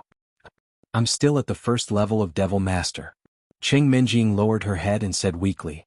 She didn't understand what was going on either. Everything was fine when she was in the Kuei Mountain sect, and her cultivation speed was quite fast. Why was it that she couldn't do the same after returning to the secular world? This time Xiaochen really felt that it was a little strange. Looking at Cheng Menjing's conflicted expression, it didn't seem like she was trying to trick him. However, logically speaking, regardless of whether it was a martial cultivator or a demonic cultivator, the influence of the environment had always been relatively small. These two were completely different from cultivators. In addition to absorbing the spiritual qi of heaven and earth, cultivators also needed precious medicinal herbs as support. It could be said that the conditions for cultivation were extremely harsh. Just like Li Xiener, didn't she always stay at the first level of the qi refinement stage because she didn't have anyone to guide her? Yi Xiaoya was also a devil cultivator like Cheng Menjing, but when she was in the secular world, didn't she also cultivate well? Of course, it might be because she had all kinds of spiritual herbs to help her, so her cultivation speed was faster. However, even without the help of spiritual herbs, she wouldn't be stagnant. Are you sure that your devil cultivation level didn't advance at all? Xiaochen confirmed again. Yes, I'm sure. Cheng Menjing looked at Xiaochen pitifully, hoping that he could point her out. But in fact, Xiaochen didn't know much about devil cultivators. Although in the eyes of others, he was definitely a devil cultivator because he was a disciple of the Devil Star sect. In fact, that was just a disguise. After all, the awesome thing about cultivators was that they could learn the martial skills of devil cultivators and martial cultivators at the same time, and no one would see through them. Well, although Xiaochen didn't know it himself, he still had a teacher. Xiaochen pretended to be deep in thought, and then secretly asked in the divine sense space, Elder Heaven Ancestor, what's going on? Why can't Cheng Menjing cultivate in the secular world? Is there no spiritual herbs to help her? A few days ago, Elder Heaven Ancestor had already woken up from his dormant state, but he could only speak. Old Demon Fire Wolf and Flame of the Underworld were still in a dormant state, and they didn't respond even when he called them. It would probably take a few more days for them to recover. Ask her to bring the mental cultivation method over, and let me take a look at it before I can make a conclusion. It's not easy for me to make a direct judgment with just her and you talking. Although Elder Heaven Ancestor had recovered, his voice was still a little weak. After hearing Elder Heaven Ancestor's words, Xiaochen nodded slightly, and reached out to ask Cheng Menjing for the book. How about this, young miss? Give me the niece's Heart Sutra first, and I'll see if there's any problem with it. I've told you many times that it's the Weaver's Heart Sutra. What niece and niece, why don't you have a good memory? Cheng Menjing grumbled, and then took out the mental cultivation method from the side of the pillow and threw it over. She had already flipped through the book, but she still couldn't find any clues.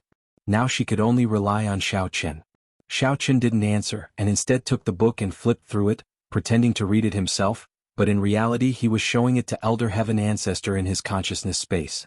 After a while, Elder Heaven Ancestor finished reading the entire Weaver's Heart Sutra, and couldn't help but click his tongue in wonder. Tisk tiske, I didn't expect this mental cultivation method to fall into the hands of the Kuei Mountain sect. What's wrong? Is there something wrong? Xiaochen asked. This is a mental cultivation method. It's not an ordinary demonic cultivation method, and it definitely can't be cultivated in ordinary ways. If she just cultivated it like that, she wouldn't be able to achieve anything in her lifetime, Elder Heaven Ancestor replied matter-of-factly. What? Young Miss is also a cultivator. Elder Heaven Ancestor, are you sure you're not mistaken? How is that possible? Could it be that you've just woken up from hibernation and haven't fully recovered, so you're mistaken? Xiaochen asked in shock. He couldn't believe it. How did young Miss become a cultivator? *ck off. How could I be mistaken? I've seen this mental cultivation method before. It's called the Art of Silkworm and Phoenix, an ancient mental cultivation method. I don't know how it was passed down, but it was changed into the Weaver's Heart Sutra, Elder Heaven Ancestor explained impatiently. Art of Silkworm and Phoenix? There are actually 5 words and it sounds very powerful. Xiaochen exclaimed in surprise. Of course it's powerful. Although this mental cultivation method can't compare to your Heaven's Stolen Fortune battle art, if it's cultivated by a girl, it'll be twice the result with half the effort. when it's fully mastered it might not be any worse than yours. Elder Heaven Ancestor said. What the F***ck is this for real? Xiao Chen was very surprised at first, but then he suddenly remembered that cultivators were a very powerful existence, so he could only accept this reality. He sighed in his heart that young Miss was also a legend. It's true, but she's not like you. It's not easy for her to cultivate to this realm without anyone's guidance. Elder Heaven Ancestor's tone was a bit more appreciative. Is she really that powerful? Xiao Chen was a bit unconvinced. What, you don't believe me? Elder Heaven Ancestor said lightly. If you don't believe me, you can wait for the next time she shows her strength. Take a closer look and you'll feel it. Speaking of which, it seems like she's never shown her strength before. Xiao Chen thought about it and was speechless. During the time he lived with Cheng Menjing, he had never seen her real strength, nor did he see her fight with anyone. If it wasn't for the fact that she often cultivated at night, he would have forgotten about it. Thinking of this, Xiao Chen raised his head and said to Cheng Menjing, Menjing, try to show off your strength. What? Why would I show off my strength for no reason? What if someone finds out? Cheng Menjing rolled her eyes and retorted. Recently, she had been very careful when she cultivated, and she usually tried to not let the devil chi in her body leak out. She was afraid that if she was not careful, she would be discovered by the Kuei Mountain faction and cause trouble. Now that Xiao Chen suddenly asked her to show off her strength, she naturally had to be cautious. It's nothing, I'm just pretending. Xiao Chen shrugged. Suddenly he smiled slyly and teased, speaking of which, you really don't need to pretend. You already have it, anyway you just need to show it off. It's not like you'll lose out. So, Chen, do you believe that I won't kick you to death? Cheng Menjing was not stupid. She could tell that Xiao Chen's words had a different meaning. She was so angry that her eyebrows were raised. She wanted to rush over and beat him up. What kind of person was he? This was too filthy. I'm just joking. I just wanted to see your strength. Maybe I can find the reason. I can't confirm it just by listening to you, right? Xiao Chen knew that he had misspoken and quickly tried to salvage the situation. You're right. Alright, just you wait. Cheng Menjing glared at Xiao Chen again. Then she activated her mental cultivation method and released a thick devil chi from her body. The strength of a level 1 devil master was displayed clearly. Xiao Chen was so shocked that his mouth formed an O shape. What kind of level 1 devil master is this? This is clearly a level 10 refinement stage cultivator. No wonder Big Miss has such a high requirement for the heaven and earth spiritual chi. When Xiao Chen was cultivating, it was also because the heaven and earth spiritual chi in the secular world was extremely sparse. Therefore he could only rely on spirit jades and heavenly treasures to increase his cultivation. Otherwise he would not have been able to reach this stage today. It was normal for Big Miss to have no progress. It would be strange if she had. After knowing the reason, Xiao Chen felt a little depressed. How was he supposed to explain this matter to Big Miss? If he wanted to explain this thing, it would definitely take a lot of effort. She was also a novice who had just entered the sect, and he only had a smattering of knowledge about cultivators. He couldn't possibly let her enter his divine sense space and directly talk to Elder Celestial, could he?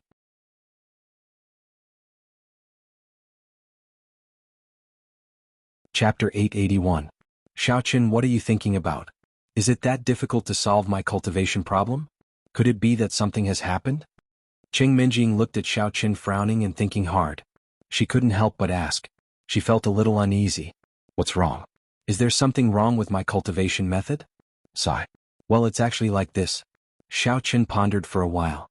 Before Cheng Menjing was about to explode, he finally sighed and tried his best to explain the difference between a cultivator and a martial cultivator. You mean, I'm a cultivator? Not a demonic cultivator or a martial cultivator. Cheng Menjing was confused. Although she couldn't fully understand what Xiao Chen had just said, she still grasped the main point of the problem. That's right. You're a brilliant cultivator. Xiao Chen nodded heavily. How did you know? I've never heard anyone mention a cultivator. You didn't make it up to fool me, did you? Cheng Menjing asked suspiciously. However, she felt that what Xiao Chen had said before seemed to be very logical. It didn't seem like he was lying to her. Because I'm also a cultivator. I say you're really daring. Where could I have come up with those lies? I must have had a basis to say that. Do you think I'm a novelist? Xiao Chen shook his head helplessly.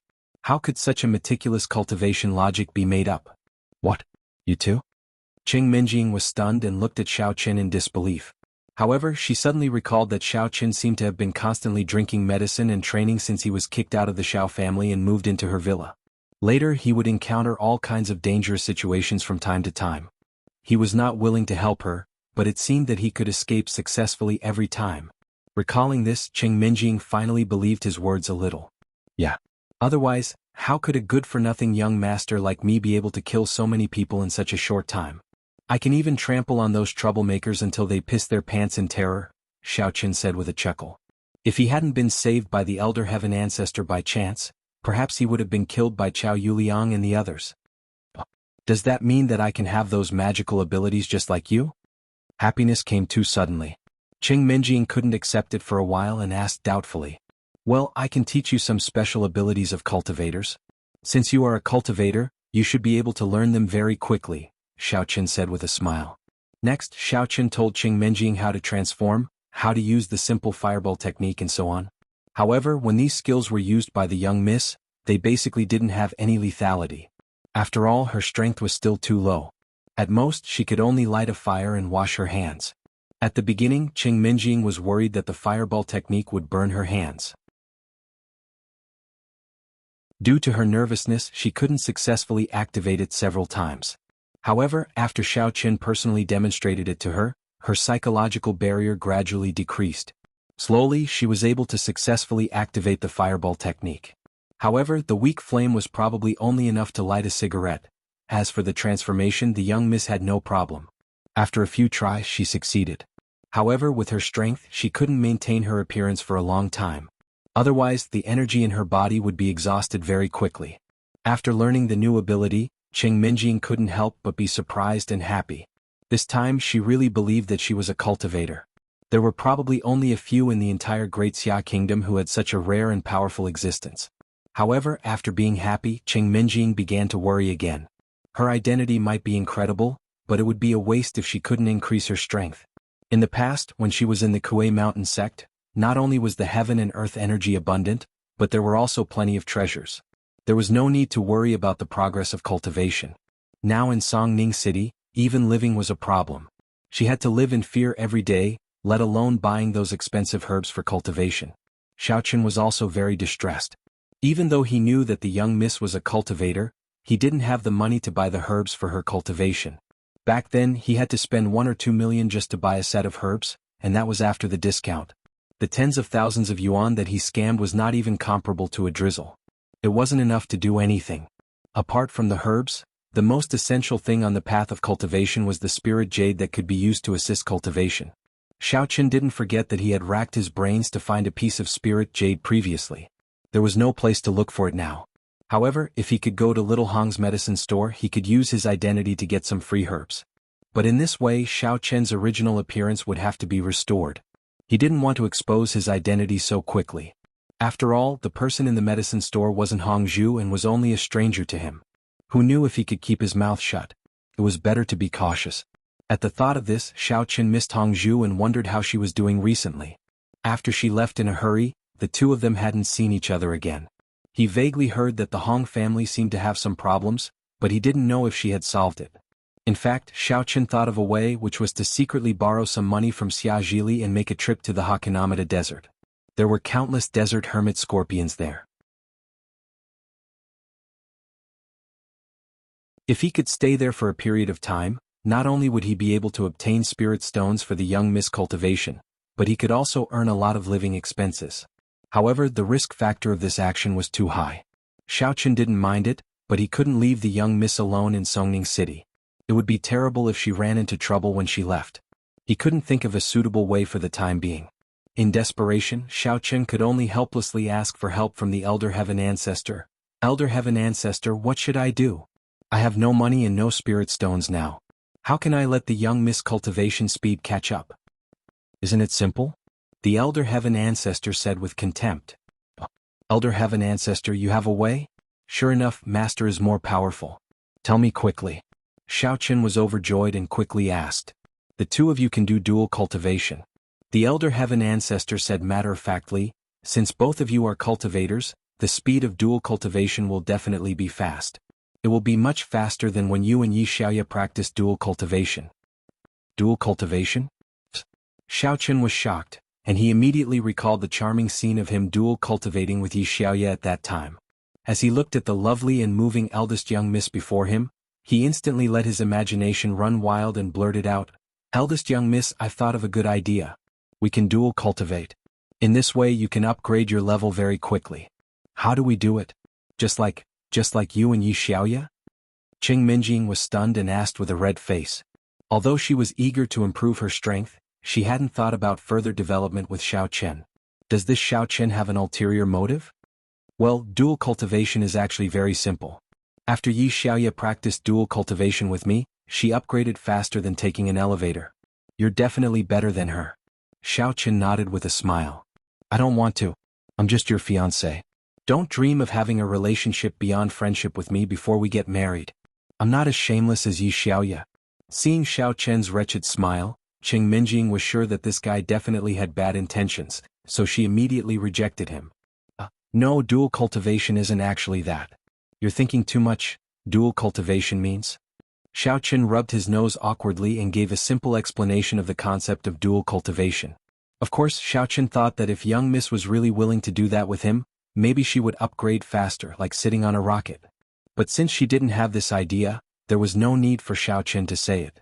If he was not careful, he would be beaten up for no reason. Then we still have to take off our clothes, right? Even if we don't take it off when we upgrade, the clothes on our body will be shattered. Qing Minjing blinked her eyes and raised the question in her heart. When she was practicing before, she had encountered this kind of embarrassing situation. When she upgraded, her clothes would be shattered. But fortunately they were all in the room at that time and no one saw it. Yeah. But we can practice dual cultivation with a curtain between us, so you don't have to worry about what I will see. Xiao Chen said after thinking about it. I see, then give me some time. Let me think about it first. Qing Minjing suddenly fell into a dilemma and began to struggle. She wanted to gain strength, but she didn't want to let Xiao Chen take advantage of her. Although there was a curtain, Qing Minjing also knew that with the ability of a cultivator, that curtain was nothing at all. Okay, then I will go and cook first. Let me know when you think about it. Xiao Chen also knew Qing Minjing's character. She would definitely be entangled in this kind of thing for a long time, so he was not in a hurry to urge her. Instead, he went to busy himself. The days passed by peacefully. The two still got up early to sell fried dough sticks. Although they were very tired and they would quarrel from time to time, they both felt that this kind of life was very warm in their hearts. Qing Minjing had gradually mastered various skills of a cultivator. After continuous training, her six senses had become stronger. Under Xiao Chen's guidance, she was like a fish in water when making fried dough sticks and fried cakes. She shared a lot of the workload for Xiao Chen. Therefore, the two's business became more and more prosperous. Early in the morning every day, there would be a long line waiting to buy their fried dough sticks. If it weren't for the fact that they were on the run, Xiao Chen would have thought about opening another branch. As for the matter of dual cultivation, the miss seemed to have completely forgotten it and never mentioned it again. If she didn't mention it, Xiao Chen couldn't take the initiative to mention it, so he could only put it aside for now. On this night, Xiao Chen was concentrating on cultivation in his room. Suddenly he felt a murderous aura approaching from afar. It was quickly approaching the direction of this community. Xiao Chen suddenly became vigilant. He thought in his heart, it seems that what will come will come. My whereabouts are still exposed.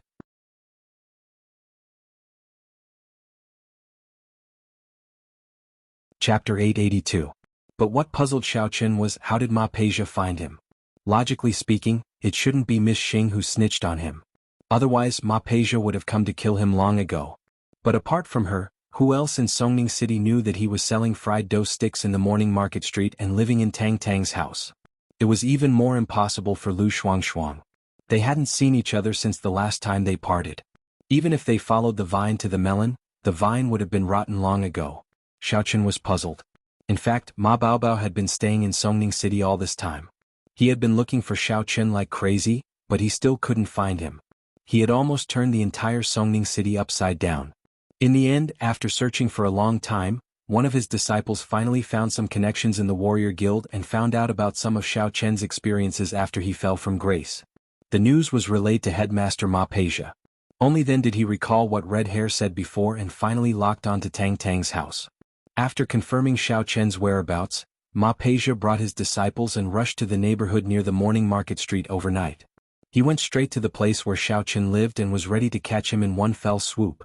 As soon as he arrived at the unit where Xiao Chen lived, Ma Peizhe saw the window on the third floor was suddenly pushed open. Xiao Chen and Cheng Menjing rode on their flying swords and rushed out with a whoosh. It seemed that they were ready to escape. Humph! You want to play the same trick again? You won't be able to escape even if you have wings this time. Ma Peizhe wasn't surprised. Instead, he snorted and waved his hand in the direction of Xiao Chen. A big net with barbs whizzed out and directly covered Xiao Chen and Cheng Menjing. F***ck. What the hell is this? Xiao Chen, who was standing on the flying sword, was startled.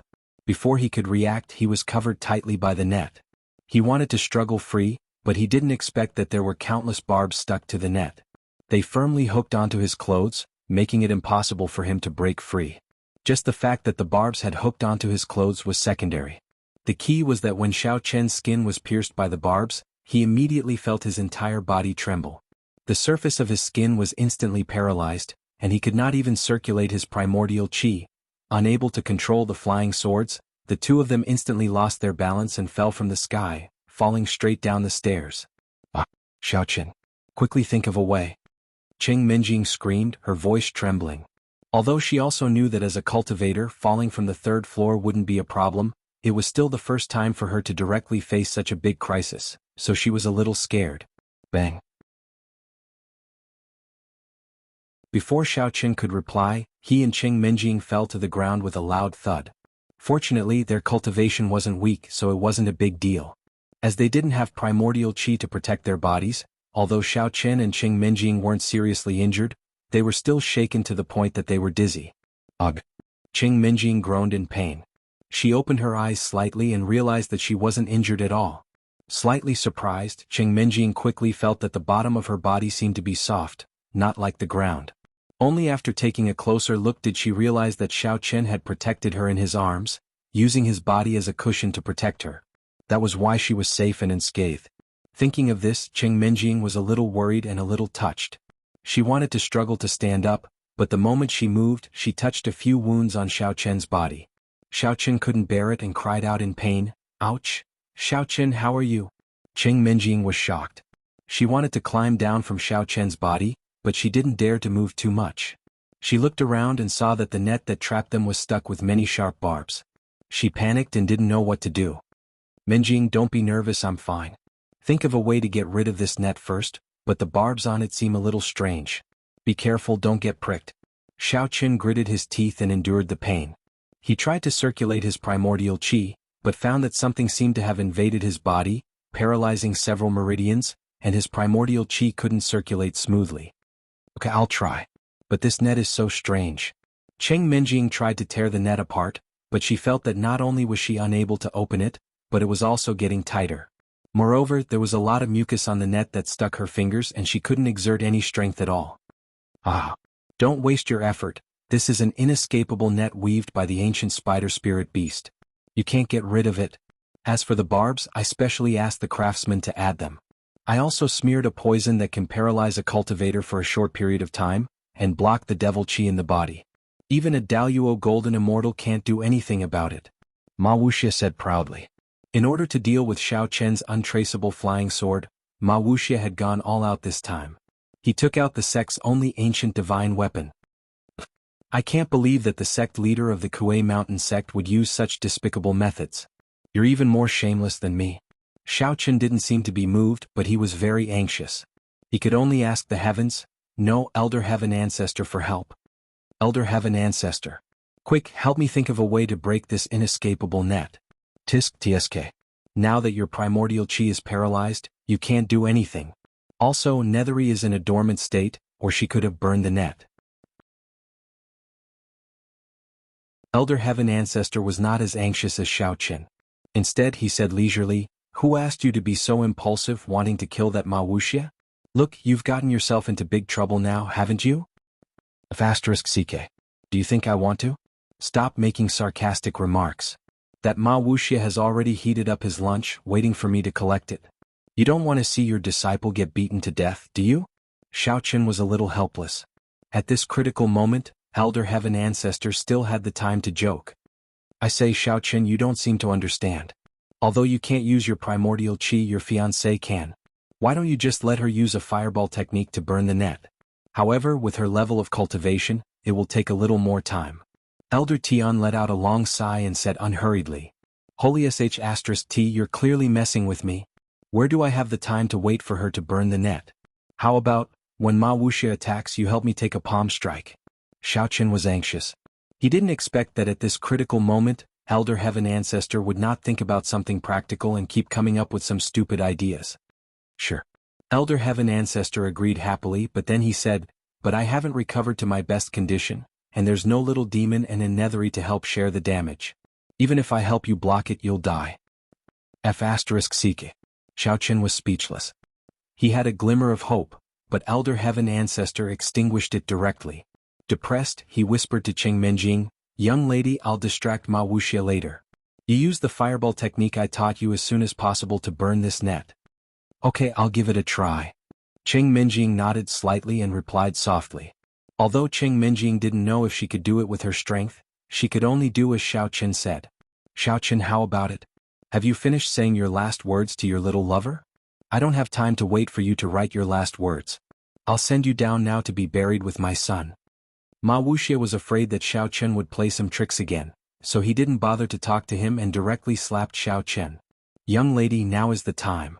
Xiao Chen gestured to Qing Menjing to destroy the net, while he gritted his teeth and protected her behind him. Looking at Ma Wuxia approaching quickly, Xiao Chen secretly prayed that he would accidentally step on a banana peel when he rushed over and get seriously injured so that he could buy some time. However, Xiao Chen's wish didn't come true. The road between him and Ma Wuxia was smooth without any banana peels. Just as Ma Wuxia's palm wind was about to touch Xiao Chen, a man in black with a bag on his back suddenly blocked in front of him. Without saying a word, he directly raised his hand to meet Ma Wuxia's palm. Bang! There was a loud noise. The man in black also displayed his extremely strong strength, forcibly blocking Ma Wuxia's attack.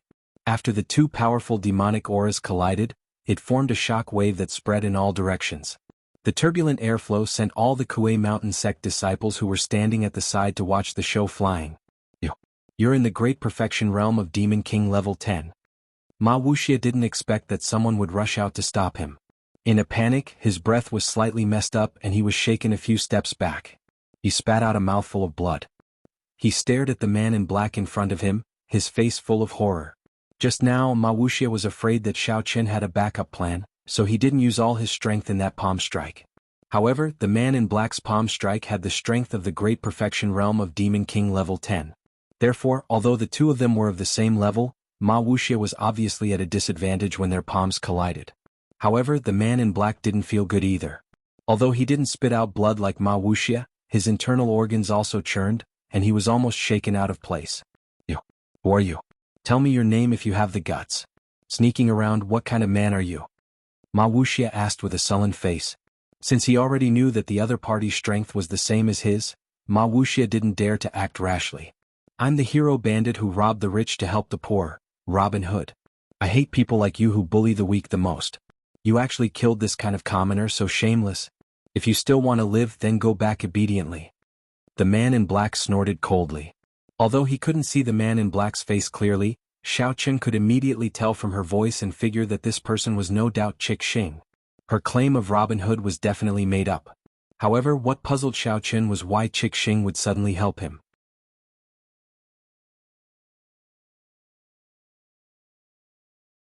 Chapter 883. Could it be that she had spied on him for so long just to save him? Could it be that she wanted to repay his kindness because he had treated her previously? You're not from the Xia kingdom? Ma Peja was a little shocked. Where did this guy come from? Robin Hood was a foreign name. And he was actually a hero thief. Why did all foreign thieves have such high cultivation? Don't talk nonsense. Do you want to live or do you want to know where I am from? Miss Xing asked expressionlessly. In order to monitor Xiao Chen at all times, she and Ling Qianxue had rented a house in the district where Xiao Chen lived. Just now, she had felt Ma Peja's killing intent, so she rushed over and hid at the side to observe. She originally thought that Xiao Chen could smoothly escape with the help of the flying sword, but she didn't expect to be caught by Ma Peja's inescapable net. Miss Xing had no choice but to change into Ling Qinshua's nocturnal clothes and dress up as a thief to help. Why ya. You little brat, how dare you challenge me? I will make sure you die without a burial place. Ma Peja was so angry that smoke was coming out of his head. Feeling that his injuries had slightly recovered, he roared and flew towards Miss Xing. Although Ma Peja seemed to be foolhardy in his rage and directly rushed forward, in reality, he had secretly used a hidden weapon between his index finger and thumb when he waved his palm. If one didn't observe carefully, it was basically impossible to tell. Seeing Ma Peja's action, Miss Xing was momentarily stunned. After exchanging blows with Ma Peja, she could clearly feel that his injuries were heavier than hers.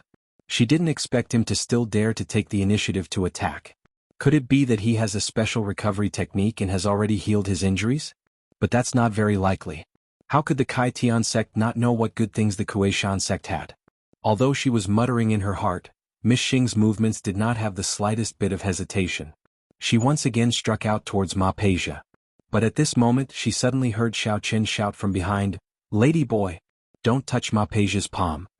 It turned out that at that moment, with the help of the moonlight, Xiao Qin saw a flash of light in Ma Wuzhuan's palm and immediately understood his intention. However, Xiao Qin's reminder came too late. Before he could finish his sentence, Xing and Ma Beiqi's palms were already touching. Bang! Another loud sound rang out. An even stronger airflow spread out from the space between little Chick Xing and Ma Weijia. Under the impact of the airflow, Xiao Qin and Cheng Menjing were instantly blown away and fell to the ground not far away. Fortunately, Cheng Menjing had already burned a hole in the inescapable net, and the two of them broke free from the control of the inescapable net. You're so despicable. To actually use such a vicious concealed weapon. Under the exchange of palms, Miss Xing's body trembled. Her skin felt numb as if an electric current had passed through it. Her legs went soft and she fell to the ground. She discovered that there was a shiny barb in her palm. She was so angry that she gnashed her teeth. Ma Beiqi spat out a mouthful of black blood. He was already seriously injured and his skills were greatly reduced. Now that he had forcefully exchanged a palm with Miss Xing, not only did he not kill her, but he had also aggravated his internal injuries. However, his trick had still succeeded. Although Miss Xing was not seriously injured, the concealed weapon was smeared with a numbing poison. Once it entered her body, she would not be able to move for a short period of time. As long as he could control this strange nocturnal bandit, he would be able to find time to kill Xiao Qin. Ma Beiqi did not care about Miss Xing on the ground. He forcefully used his remaining trace of demonic qi and directly chased in the direction that Xiao Qin had escaped. At this time, Xiao Qin was still running with difficulty. Beside him was a limping Cheng Menjing. After breaking free from the inescapable net, there were still a few barbs in Xiao Qin's body. It was difficult to get them out in a short period of time, so he could not use sword kinesis flight. He could only stumble forward. However, no matter how hard Xiao Qin tried, he could not run fast. After running for a short distance, Ma Beiqi was about to catch up. Ah! Xiao Qin, don't struggle pointlessly. Just obediently give up. What's that? Ma Beiqi enjoyed the feeling of beating a drowning dog and laughed arrogantly. His attention was originally focused on Xiao Qin. Unexpectedly, a black shadow suddenly appeared beside him, giving Ma Beiqi a fright. Ma Beiqi looked down and realized that the black shadow was a black mutt. His originally nervous mood immediately relaxed. He raised his leg indifferently and wanted to kick the dog away. However, he did not expect that the dog's speed was so fast. It went past his leg and directly bit down on his crotch. Ouch! Ma Beiqi howled in pain and knelt down. He covered his bloody lower body and kept rolling on the ground. After the mutt bit down, it did not stop and chased after Xiao Qin's back. Wow, invincible dog, beautifully done. It is really worth it for me to raise you so well. Later, I will reward you with a can of high-grade dog food. Xiao Qin gave Invincible Dog a thumbs up and praised. He also saw the thrilling scene just now. If it was not for Invincible Dog's stroke of genius, perhaps he and Miss would really have to die here today. Stingy. Invincible Dog made a great contribution this time. Even if you give him high-grade dog food for the rest of his life, it will not be a problem. Cheng Menjing snorted in disgust. While running away, she did not forget to pat Invincible Dog's head twice to show encouragement. Woof! Invincible Dog barked loudly. He ran while wagging his tail, looking very proud. At this time, little Chick Xing finally pulled out the barbs on her palm. The numbness in her body also disappeared. She was about to die from anger. No matter what, she had the strength of a Demon King level 10 great perfection, yet she was defeated by such a low-grade hidden weapon. If Ma Beiki was not in a hurry to chase after Xiao Qin just now, she would have been killed. The more little Chick Xing thought about it, the angrier she got. She looked up and saw Ma Beiki rolling on the ground not far away. She immediately stood up and rushed over. She punched and kicked Ma Beiki to vent the anger in her heart. Puff.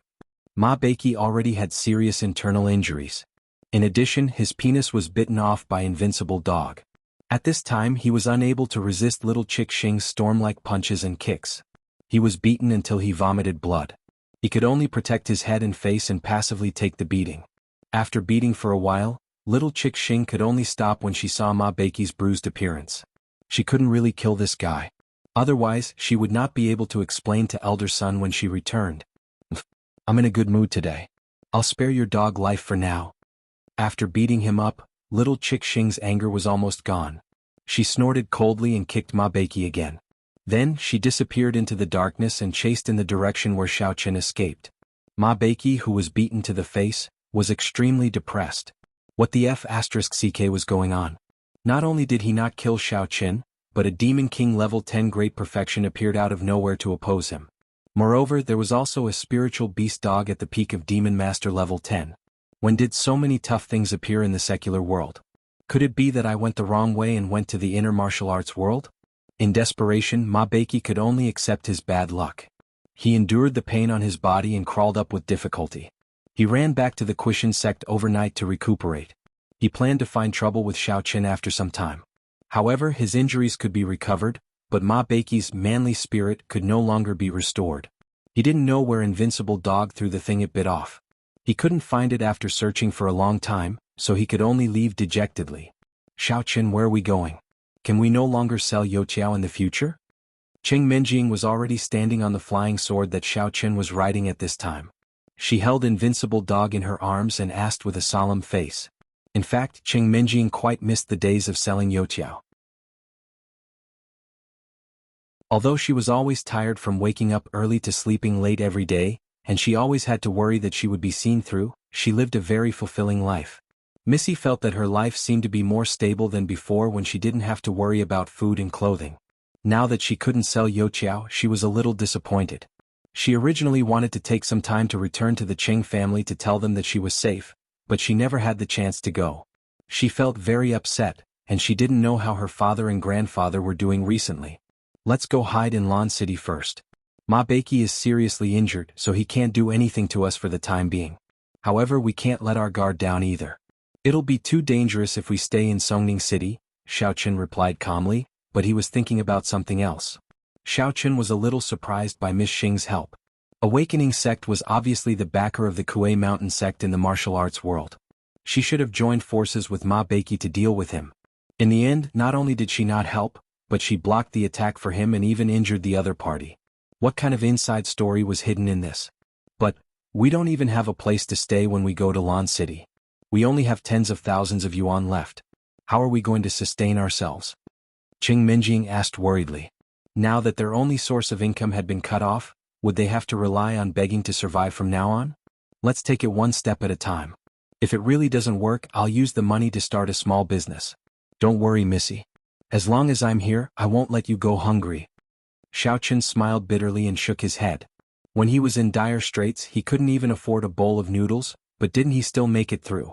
There was nothing that couldn't be done, only the determination that wasn't brave enough. Alright, that's the only way. Cheng Menjing nodded helplessly. It was already late at night when they arrived at Lan City. Xiao Qin randomly found an express hotel to stay in. In order to save money, he only booked the cheapest standard room with 2 beds for 2 people. Cheng Menjing didn't object. She was already used to sleeping in the same room with Xiao Qin. If they were really separated, she wouldn't be used to it. The next morning, Xiao Qin and Cheng Menjing both woke up and went to the hotel's restaurant for breakfast.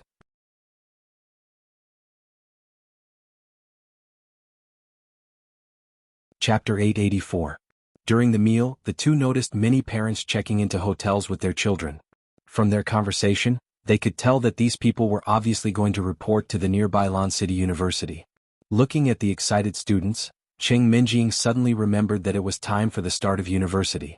If she hadn't met with so many accidents back then, she would definitely have gone to university too. But now she was running for her life, on the run everywhere. Not only did she live in fear every day, she also had to worry about how to earn money to live. It seemed that she would never have the chance to step into a university in this lifetime. Eldest Miss, do you want to experience university life too? Seeing Qing Minjing's envious and melancholic expression, Xiao Qin guessed what was on her mind and felt a little guilty. If it wasn't for his momentary impulse, would the eldest miss be so miserable that she would have to run for her life with him? No matter what, he had to make it up to her. I'm just thinking about it. I can't even pay the tuition fees now and I'm still on the run. Sigh. Qing Minjing sighed, her tone full of disappointment. If I had a way to let you study at Lan City University for free, would you go? Xiao Qin asked as he took out his phone. His hands didn't stop moving as he swiftly swapped in a new SIM card he bought from a roadside stall a few days ago. Tieske, you make it sound nice. Do you think you're the one who opened the university? Do you think you can go just because you say so? Qing Minjing rolled her eyes, but she was secretly looking forward to it. Could it be that Xiao Qin really had the ability? Xiao Qin smiled and didn't choose to bicker with Qing Minjing. Instead, he dialed a number on his phone. Hello, who is this? After the call connected, a middle-aged man's voice came from the other end after a while. Deputy Director Xia, I'm Xiao Qin. I'm staying in Lan City now and I need your help with something. Xiao Qin originally wanted to call Ling Tian, but felt that he might be busy, so he called Xia Zhili instead. It's you? Why did you go to Lan City again? Is there a problem? Xia Zhili was surprised. I did run into some trouble. Yesterday my identity was exposed by Ma Wuxia. He brought a group of people to find me in the middle of the night and then... Xiao Qin briefly recounted what happened last night. I see. What do you plan to do next? What did you want me to help you with? After Xia Zhili heard this, he felt a headache coming on. Unfortunately, there was nothing he could do. Fortunately, Xiao Qin was injured and wouldn't appear in the near future. He should give Xiao Qin some help in other aspects. Oh, it's not a big deal. Qing Minjing and I want to study at Lanqing University, so I'd like to ask for your help in arranging the admission procedures here, Xiao Qin said lightly. No problem. I'll send someone to do it. Wait for my news. Xia Zhili readily agreed. Although he didn't know why Xiao Qin suddenly wanted to go to university, he didn't plan to get to the bottom of it. Xiao Qin must have his own reasons for doing so. Thank you, Deputy Bureau Chief Xia, Xiao Qin nodded. He knew that Xia Zhili would definitely be able to solve the problem, so he didn't say anything else. Why are you being so polite with me? It's nothing. Xia Zhili brushed over this matter. Then he suddenly thought of something and said, Oh right. Because your bank card is being monitored, your salary is still with me for the time being. If you need any money, just let me know. Okay, I understand. Xiao Qin chatted with Xia Zhili for a while longer before hanging up. He gave an okay gesture to Qing Minjing. Just a phone call? You've already settled the university procedures? Qing Minjing asked doubtfully. Yeah, the Supernatural Investigation Bureau still has some power in the secular world. This kind of small matter can be settled in minutes. Xiao Qin waved his hand and said indifferently. Qing Minjing still didn't believe it. She thought that Xiao Qin was bragging, so she didn't take it to heart and changed the topic. It wasn't until that afternoon that Xia Zhili personally sent the admission notice to the two of them and specially gave Xiao Qin a large sum of money that Qing Minjing believed what Xiao Qin said was true. She was sincerely convinced by him. After receiving the admission notice, Xiao Qin and Qing Minjing followed the photo and transformed themselves into two other people. Because the appearance in the photo wasn't too outstanding, it wouldn't attract the attention of others. The department that Xia Zhili arranged for them was inconspicuous, and the major that they studied couldn't be any more unpopular.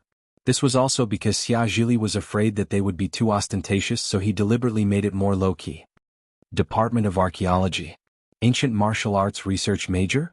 Xiao Qin looked at the major on the admission notice and wondered, what the hell is this major? I've never heard of it. Who would study such a minor major for no reason? This Xia Zhili isn't reliable at all. Don't be so calculative. Do you want to enter the arts department and take the opportunity to hook up with beautiful girls? Qing Minjing pouted. She didn't care much about the major. It was already good enough to be able to attend university, but she didn't know how long she could stay there. If she was discovered by the Quishan sect, she would probably have to run for her life again. With you, my legitimate fiancé, by my side, how would I dare to touch other girls? Otherwise, if I get beaten up by a powerful cultivator like you, wouldn't I be asking for trouble? I won't do such a thing where the losses outweigh the gains. Xiao Chen smiled and shook his head. That's nice to hear.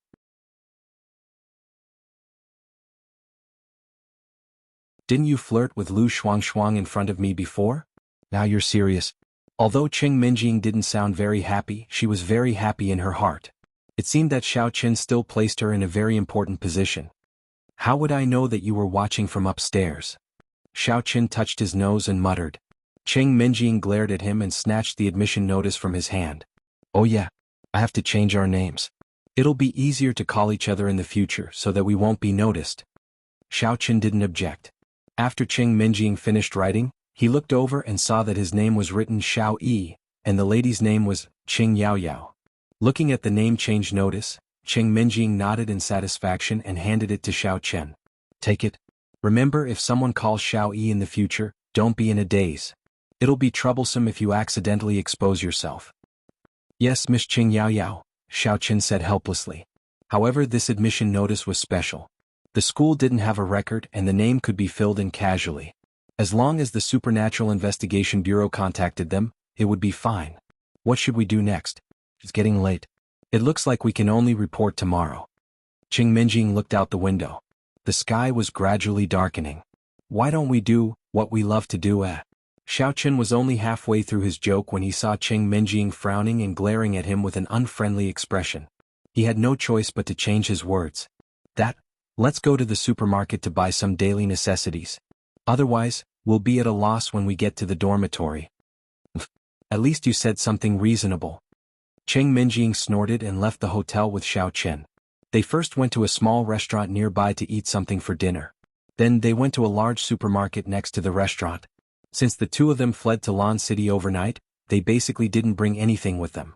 Other than buying some daily necessities, they also had to buy a few sets of clothes and 2 large suitcases. Xiao Chen was very casual. To him it didn't matter what he wore, so he quickly chose. On the other hand, Qing Minjing was different. She used to wear famous brands and used imported shampoo and shower gel. Therefore, she didn't buy anything in the supermarket at all. It took her a long time to choose from the shelves. After buying everything else, she even bought a few sets of underwear and panties. Only then did she pay the bill and return to the hotel in satisfaction. Early the next morning, Xiao Chen checked out of the room. He and Qing Minjing first found a pet shop to keep invincible. Then they carried a pile of luggage and walked to Lan City University to report. It was Qing Minjing's first time entering a university. Everything she saw was new. After all, Lan City University was several times bigger than Songning No. To high school. She couldn't see the end of it at a glance. The young lady who had just entered a university looked at the parents and students in 2s and 3s around her. She couldn't help but feel a little excited.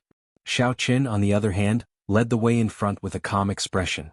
He had stayed in Lanqing University for a period of time before, so he was very familiar with the distribution of the various office buildings, so he directly led Qing Minjing in the direction of the new student registration center. Xiao Chen. Watching Xiao Chen walk forward, Qing Minjing was a little puzzled. Why does this guy seem to have been here before? She was about to ask about the situation but accidentally blurted out Xiao Chen's name. She hurriedly coughed twice to cover it up. Ahem. Xiao Yi, do you know the new student registration office? I feel like you're very familiar with this university. Oh, I came to Lan City University for a mission before, so I'm quite familiar with the environment. Xiao Chen said lightly. He didn't want to explain too much lest the young lady get jealous again. Qing Minjing was stunned. Did you come here for a mission? Why didn't Xiao Chen mention this to me?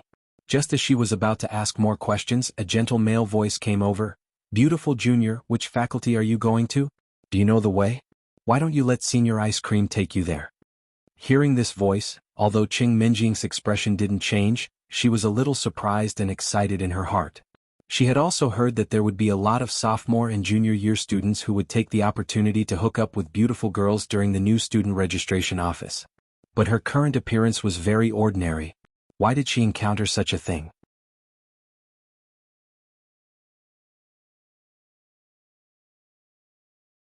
Chapter 885.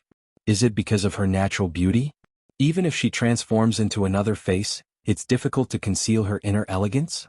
Yes, that must be the case. It seems like the seniors of Lan City University have good taste. While Qing Minjing was still immersed in her fantasy, Another girl's voice responded to the senior. Thank you, senior, but I'm still waiting for a friend to leave with me. I won't trouble you. Qing Minjing was stunned again. When she raised her head, she realized that a girl who was not inferior to her original appearance was standing not far away. Beside her stood a very handsome boy. The boy's skin was as fair as ice cream and he was tall and handsome. One look and you could tell that he was a pretty boy. In an instant, Qing Minjing's face burned. She almost made a big mistake. Fortunately, her appearance had been transformed. Even if she looked like a piece of red cloth, no one would be able to tell. Chuxia, there are too many students in this university. There's a long line just to use the restroom. Sister Souring almost couldn't hold it in just now. The senior, Ice Cream, wanted to continue, but he was pushed to the side by Tian Souring and almost fell to the ground. Xiaoqun was also stunned when he heard the voice. He couldn't help but feel surprised. He turned to look at the source of the voice and realized that it was Tian Souring and Su Chuxia. Isn't this too much of a coincidence? That's right, Su Chuxia and Tian Souring were also here to report to Lan City University. As soon as they entered, Tian Souring ran to find the restroom, while Su Chuxia, who waited in place, ran into Ice Cream, a senior who specialized in seducing new juniors. Ice Cream's name was Shui Gao. He was the young master of Lan City's Shui family. Because of his fair appearance and refined manners, many girls nicknamed him Ice Cream. Despite Shui Gao's sanctimonious appearance, he had actually harmed many new girls in secret. However, to the surprise of those who didn't know the truth, he had never been scolded because of this. The reason was also very simple. After Shui Gao got bored of those girls, he would use all kinds of bitter reasons to break up with them. For example, there was a huge disparity in their family background, and their parents didn't agree to it. Or it was not the girl's first time, and it would bring shame to her family and so on. This would make the girl feel guilty, and then she would take the opportunity to give the other party a considerable sum of money as compensation. Some of the inexperienced girls naturally didn't understand Shui Gao's sinister intentions and were easily convinced by his words. There were also some girls who came for the money. Since Shui Gao was willing to pay, they didn't care about anything else. Of course, as the saying goes, if you often walk by the river, how could you not wet your shoes?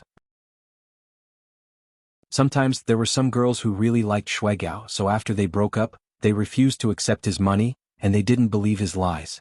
They insisted that Shui Gao give them an explanation. Then he would use the power of his family to find someone to settle the matter with the girl. Little girl, are you blind? You even dare to push Senior Ice Cream? Hurry up and apologize. Seeing that Shui Gao was pushed, his subordinates hurriedly steadied him, then pointed at Tian sourly and scolded. You're the blind one. It was clearly this pretty boy blocking the way. Sister Source merely gave him a light touch and he was sent flying to the side. Your body is too weak, yet you still have the nerve to blame others? Tian Source rolled his eyes as he spoke rudely. You. That subordinate wanted to continue scolding, but he was stopped by Shui Gao. Turning his head, Shui Gao smiled at Tian sourly and said, Hee, this junior is right. It was indeed my fault.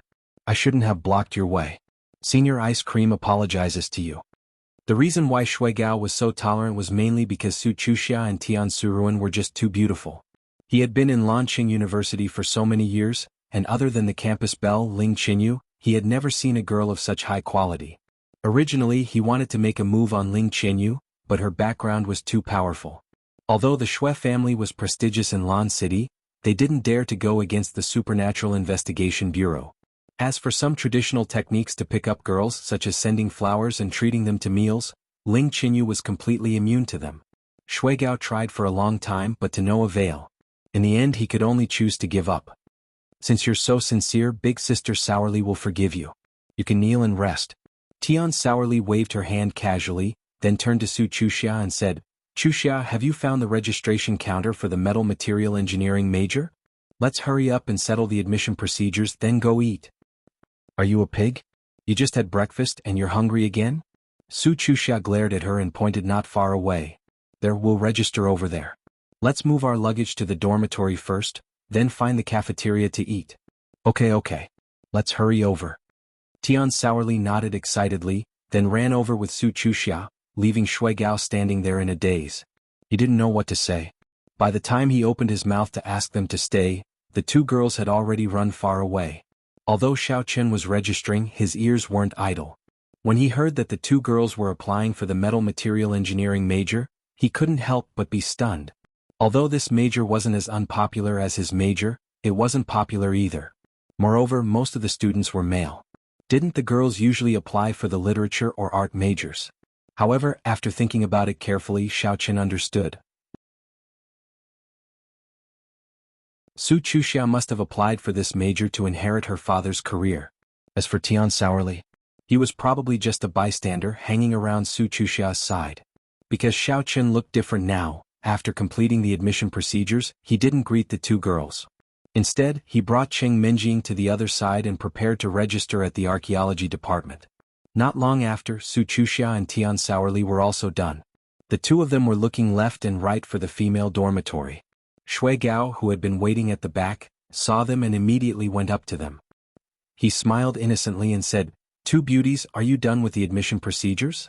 I wonder if this senior has the honor to treat you to lunch?" Chuxia, don't you think that person looks like Xiao Chang? Just as Su Chuxia was about to refuse, Tian Suruan suddenly tugged on her sleeve and pointed excitedly at the back of a boy. "Sourly, are you crazy because you miss Xiao Chang? How could he appear in Lanqing University?" Su Chuxia replied. She looked in the direction Tian Sourly was pointing and saw Xiao Chen's back. Tian Sourly shook Su Chuxia's arm and said, "He really looks like him. Look carefully." He really does look like him. It shouldn't be. Is he here on a mission again? Why didn't he tell us beforehand? Su Chuxia mumbled softly. "Let's go and take a look." Seeing that Su Chuxia agreed, Tian Sourly dragged her and chased after them. Hey, Sourly, what are you doing? Don't you see there's a girl beside him? Don't scare me." Su Chuxia was shocked and said helplessly. However, she wasn't as strong as Tian Sourly, so she could only be dragged along. "So what if that girl is Xiao Chang's girlfriend? At most we'll have a threesome. Sister Sourly doesn't have much time left. If we don't go crazy we'll be done for," Tian Sourly said nonchalantly as she ran. Hearing Tian Sourly's words, Su Chuxia couldn't refute and could only follow her. At that moment, Shui Gao, who was completely ignored by the two girls, had an extremely ugly expression on his face. It was as if he had been constipated for a few days. If it wasn't for the fact that they were in public, he would have exploded a long time ago. This was already the second time he was ignored by these two girls today. As the school hunk of Lanqing University, he used to be surrounded by girls wherever he went. When had he ever suffered such humiliation? "Big Head, go and investigate these two girls and see where they come from," Shui Gao ordered his subordinate as he stared at Su Chuxia and Tian Sourly's backs. "Okay, young Master Shui. Just wait for my good news." Shui Gao's subordinate, who was called Big Head, licked his lips and quickly ran to the new student registration counter. After a few words, he slapped a stack of money and bought Su Chuxia and Tian Sourly's information. The student council members in charge of registration were also helpless. They didn't dare to anger the great Shui Gao, so they could only obediently hand over the information. After all, they were just taking a photo for Big Head. It wasn't a dereliction of duty, right? Shui Gao couldn't help but feel a little proud as he flipped through the information of the two girls. From the information, Su Chuxia's family was very ordinary, while Tian Sourly's family was even more unknown. Neither of them had a strong background. Since that was the case, Shui Gao felt a lot more at ease. These two girls were probably new to the university and wanted to pretend to be innocent. As long as he took the initiative, he would be able to conquer them sooner or later. If he really couldn't do it, he would use force and take all of them. Since they didn't have any background, he wasn't afraid at all. "Xiao Yi, you were staring at those two beautiful girls just now. Were you thinking of unhealthy things? Tell me the truth." Cheng Minjing was a little unhappy as she walked with Xiao Chen. This guy couldn't move at the sight of beautiful girls. With this kind of behavior, he would probably fall into the hands of women sooner or later. Slap. Before Xiao Chen could answer, he felt someone pat his shoulder. He turned around and was surprised to see Tian Sourly standing behind him. Behind her was Su Chuxia, who was panting. He pretended to be confused and asked, "Students, who are you looking for?" Tian Sourly saw that it was a stranger who turned around and was instantly very disappointed. She waved her hand in embarrassment and said, "I'm sorry. Sorry to disturb you, I mistook you for someone else." "What's fine? You two are so beautiful. What are your names? Which faculty are you from?" "They say that it takes 500 times in a previous life to exchange for a painless abortion in this life. Since we are so fated, why don't we have a meal together?" Xiao Chen didn't plan to let them go so easily. He teased them with a smirk. "You're tuning in to the Han Li's Wuxia Chronicles YouTube channel. We're so grateful for your support, and don't forget to subscribe to join us on this incredible journey through captivating stories. Your generosity through donations truly makes a world of difference, as it's the primary source of revenue that allows me to expand and enhance this channel for you. Thank you from the bottom of my heart for being a part of this adventure.